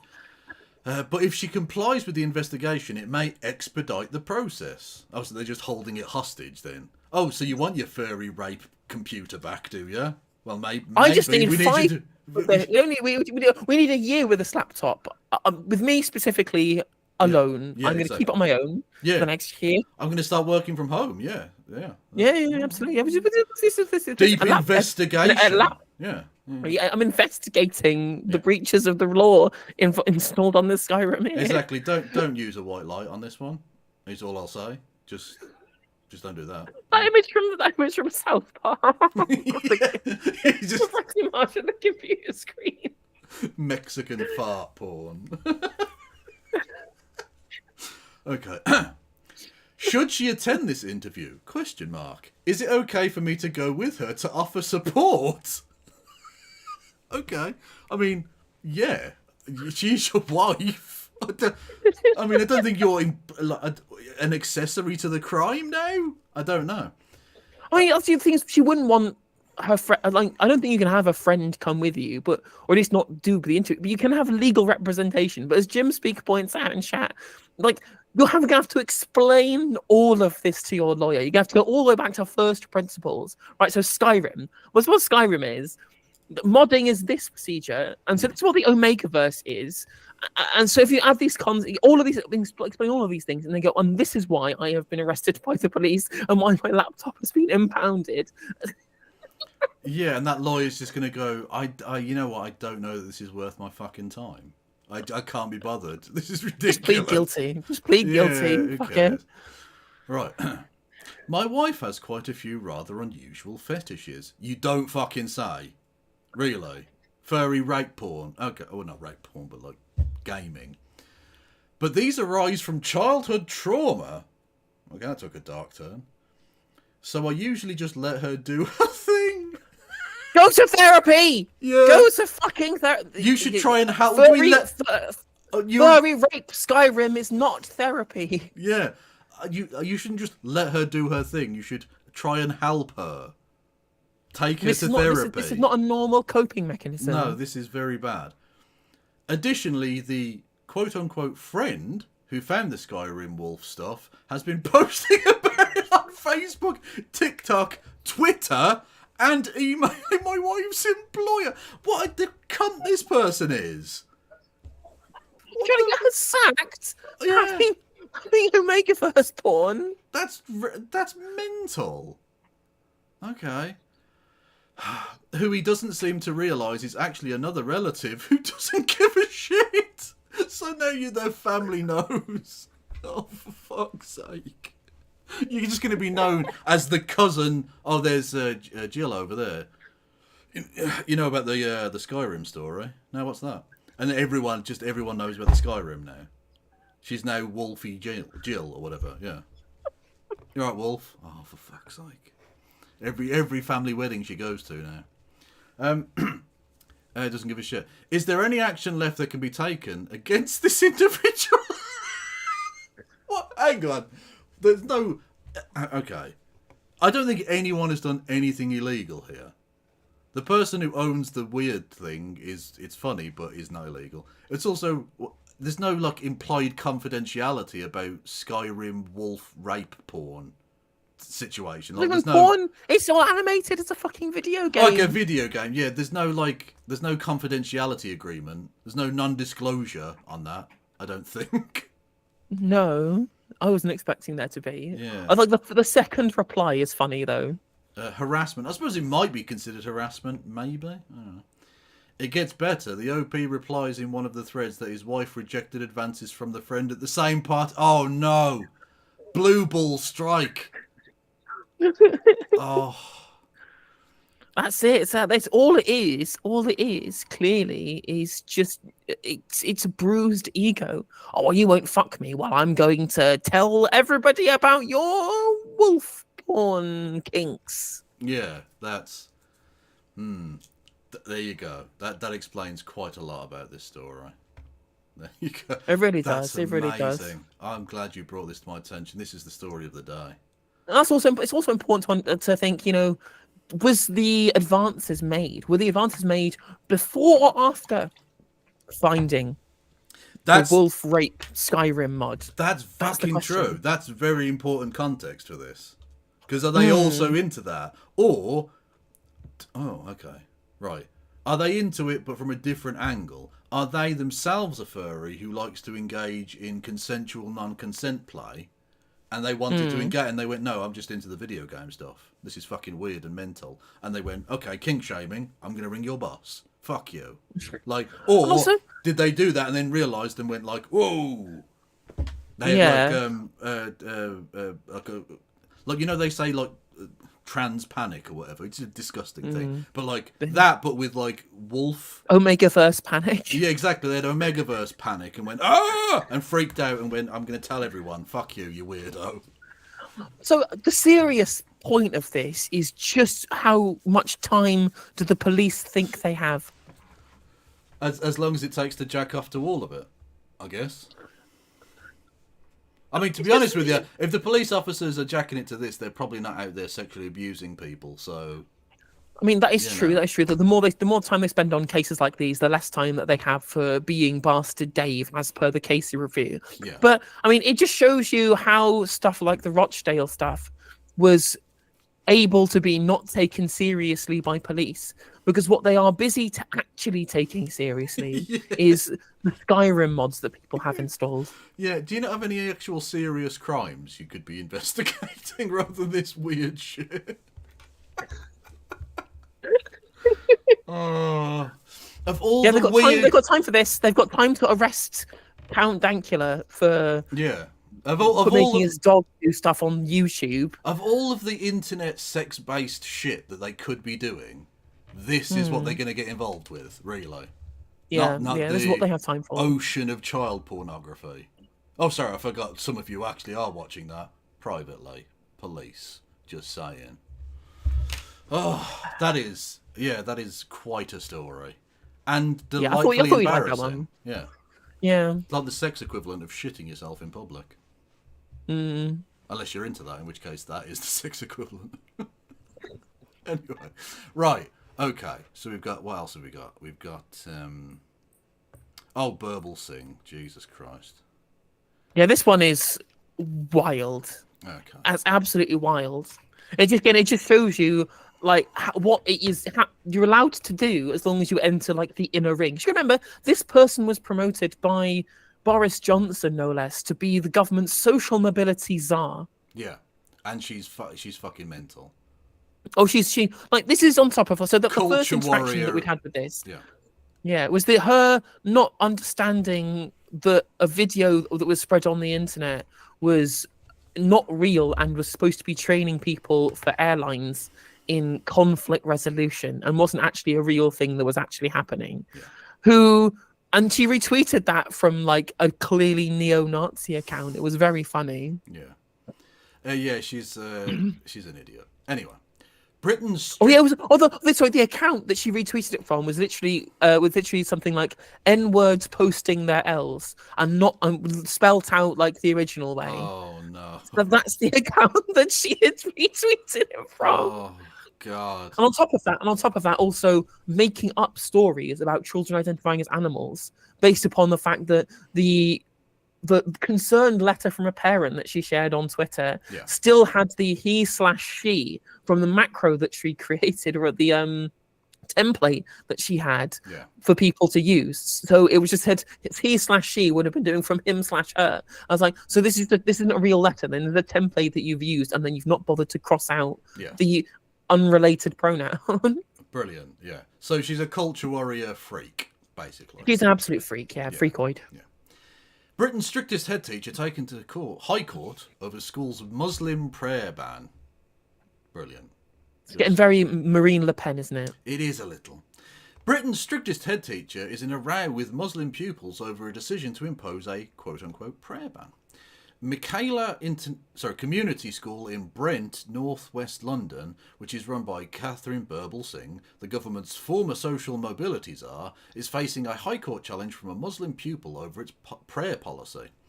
The court heard that the school has faced an online campaign over its approach to religion, as well as threats of violence, abuse and false allegations of Islamophobia. False allegations. These seems like very well-founded allegations of Islamophobia. To be honest, if they're being taken to the High Court over a ban on prayers for Muslims, I don't know. That sounds Islamophobic to me. Yeah, but it's very much you call everything Islamophobic just because I'm literally trying to ban Muslims. Jesus. Conservative MPs are understood to be concerned about the challenge to the governing body of the free school, which achieves some of the best academic results in the country. It's clearly being weaponised, really. A source close to evil bitch Suella Braverman, I've editorialised there, the former Home Secretary told The Telegraph, quote, "It is deeply concerning that the school is being taken to court over this clearly legitimate policy." Time out. Clearly legitimate? Is it clearly legitimate? Because isn't that for a court we to shall decide? find out. Again, yeah, exactly. Like we shall see whether it's legitimate or not when the court comes back with their ruling on this. It's clearly being weaponised against Michaela, which is a brilliant school doing a brilliant job for its pupils with a fantastic headmistress. A High Court hearing in London on Tuesday was told that the school's stance on prayers was first introduced in March last year by its head teacher and later remade by its governing body in May.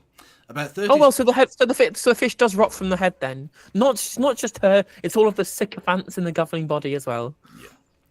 About 30 students began praying in the school's wet and dirty yard in last year, using blazers to kneel as they were not permitted to bring in prayer mats. Hang on. What possible infringement on learning is a prayer mat? The existence of them bringing in a prayer mat, how does that stop the functioning of a school? Woke. It's too much woke. The woke prayer mats. Okay, fair enough. Just say woke, and that works. Did you say woke? Fuck it. I mean, again, like it doesn't make. It's a completely nonsensical word. So I'm just going to say, if anything, like the monarchy is woke. Yeah. Taxes on working people are woke. Yep. Business deregulation is woke. Fuck it. Anything can be woke. Yeah.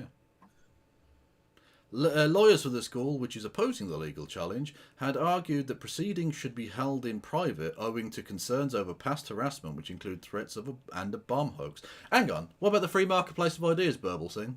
What? I thought you were all about the freedoms of the peaches.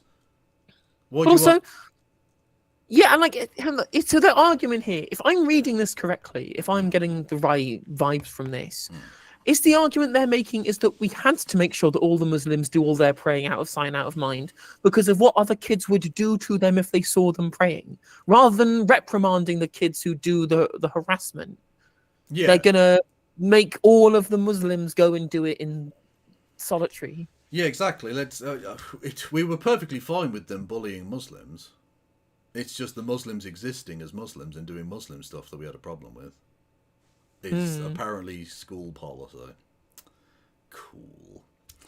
But following arguments by media organisations, Mr. Justice Linden ruled that the hearing should be held in public and the school and head teacher can be identified.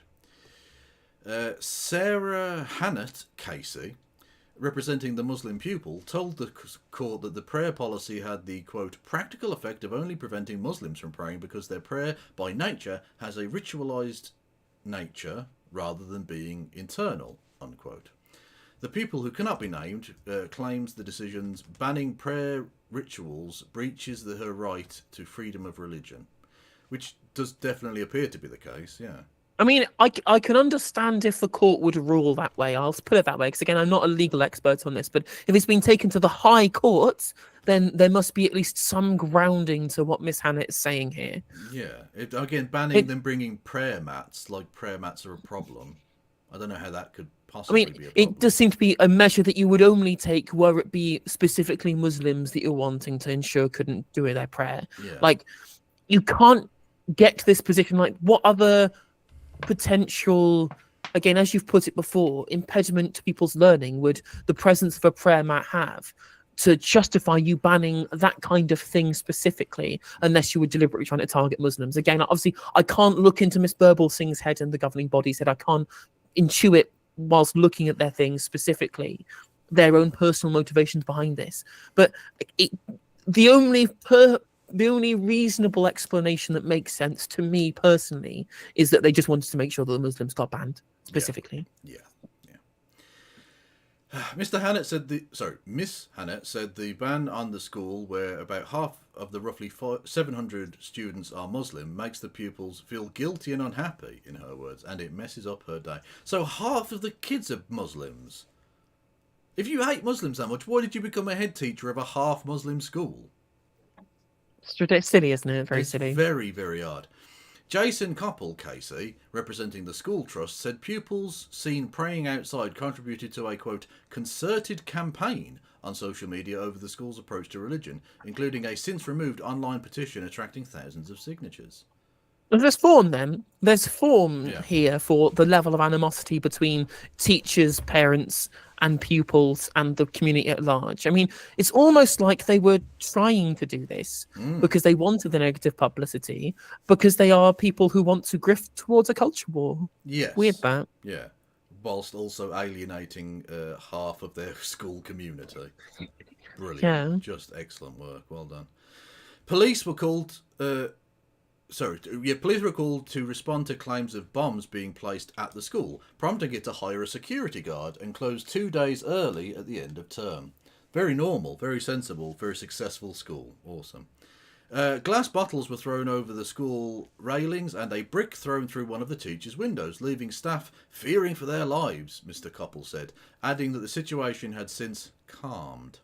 Okay, I will condemn threats and acts of violence, of course. No one is saying that those things are good things. Libcock. Unbelievable.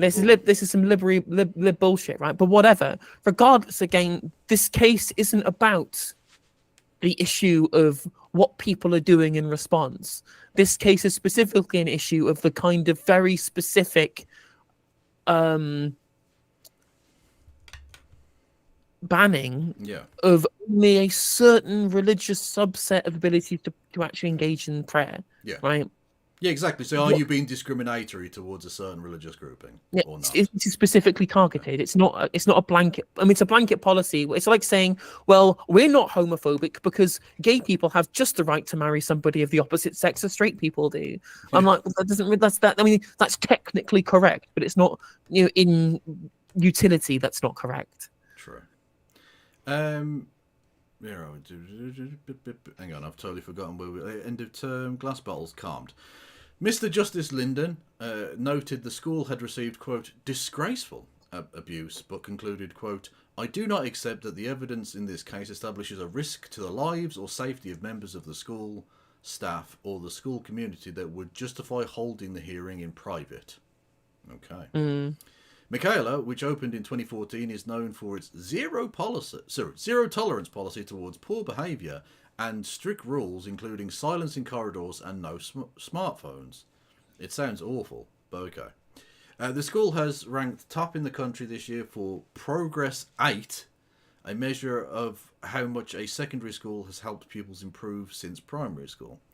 1/3 of the school's GCSE pupils achieved 9, the highest grade this year, while 98% were awarded grades 9 to 4, the equivalent of A+ to C, in the at least 5 subjects. See, I've been out of the school system so long, none of that makes sense. What the fuck's 9, it's all 9 and 4? It's completely oblivious. Yeah. The sixth form sent 82% of its pupils to a Russell Group university in 2021. Ms. Birbal Singh has received criticism for her outspoken views on education, despite her school's results. Mr. I think she's received criticism for more than her views on education. What has she received criticism for? Yeah. What are those things? What is she being criticised for? I mean, she literally spoke at the National Conservatism Conference where certain other people there said that we shouldn't just be anti-nationalist just because Germany messed up twice. And of course, forgetting all of those other nationalist purges that happened in other countries. It's not just Germany, mate. It even sounded like she said loads of other things and she's been transphobic and she said a bunch of, again, she literally retweeted an account which was titled N-words taking L's or some shit. Yeah. Mr. Koppel is due to set the school's defence to the case on Wednesday, when the hearing is expected to conclude. So yeah, that is that will be interesting to see. It's good that you're getting some pushback because, of course, when you do this kind of discriminatory shit based on culture war nonsense, some of it will be illegal. It's not just woke; it's basically anti-human. It's disgusting. Yeah, it really is. So I think I'll be interested to see where that goes. True. I mean, it should be nice to watch her lose. Yeah, I imagine so. Because I mean, if it's has been outlined, and of course this is from the Telegraph, so who the fuck knows? But if what appears to be the case is true, then yeah, I could understand the judge ruling against her because it does seem pretty obviously nakedly discriminatory. But I don't know. I don't know. They might be able to somehow cobble together some defense that they were doing a blanket ban on all things for any religion that does this. It just happens to be Muslims and only Muslims that get affected by this blanket ban for everybody. We didn't say anything about Muslims in the ban. It was just specifically prayer. Well, I'm against all forms of crosses, not because of the crucifix thing. I just don't like two lines intersecting. So I'm going to ban all of them. And the fact that may or may not only affect a certain religious grouping is neither here nor there. Okay? I just don't like two intersecting lines, case closed. Not discrimination. Exactly. Anyway. So, yes. Mental. Britain's a fucking mad place. Honestly, it's so... Literally, this person was a social mobility czar for the government. She was in charge of, I guess not on a gigantic department, but she certainly had a role in terms of quote unquote social mobility, which I don't think you can achieve by being explicitly discriminatory. Implicitly discriminatory to a certain very specific religion, especially one that's under a lot of discrimination currently. Yeah. It's one of the ones you can generally tend to get away with, but we do have laws on the books that mean you can't discriminate that blatantly, usually. Yeah. But even so, I'm going to drop out at this point. I don't know if you're going to carry on, are you? Nah, fuck it. It's almost 11 p.m. Jeez. Where are we going to go? Oh, wow. I made it through a whole stream, and the internet didn't cut out. It didn't. Crazy. Amazing. True. Old Jesse, what a man. And by man I mean rapist, because that happened. Where are we? Where are we going to? No Justice is going. I'm gonna do it. Should we raid into her? I reckon. A difficult truth raided you yesterday. I mean, or the other day rather. Sorry.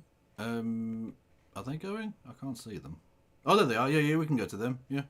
Fuck it. Seems reasonable. I've never done them before, but Gigaday. Oh, let me. Hang on. Is it underscore? No, a diff. No, yeah, it's just a difficult truth, all one word. Yeah. There we go. Boom. Remember, if you want to support, you can always gift membership, super chats, super thanks, Patreon, merch, subscriptions, Prime subs, bits. Send pigeons, carrier pigeons, yeah, with notes money attached to them. Money. Please giving me your money now. Yeah. I guess I will send people into President Sunday on YouTube as well. Okie doke. Thank you everyone for listening and watching. I'll be back. Absolutely. I'm sorry I wasn't very animated today. I'm very tired for some reason, but thank you very much, Kev, for carrying me through that. You were very, that you were fine. You were good. You've streamed a lot today, so it's understandable. True. No, well, thank you very much, and I'll catch you tomorrow. It's question time tomorrow, so good. Twitch only tomorrow. Yeah. Bye. Bye.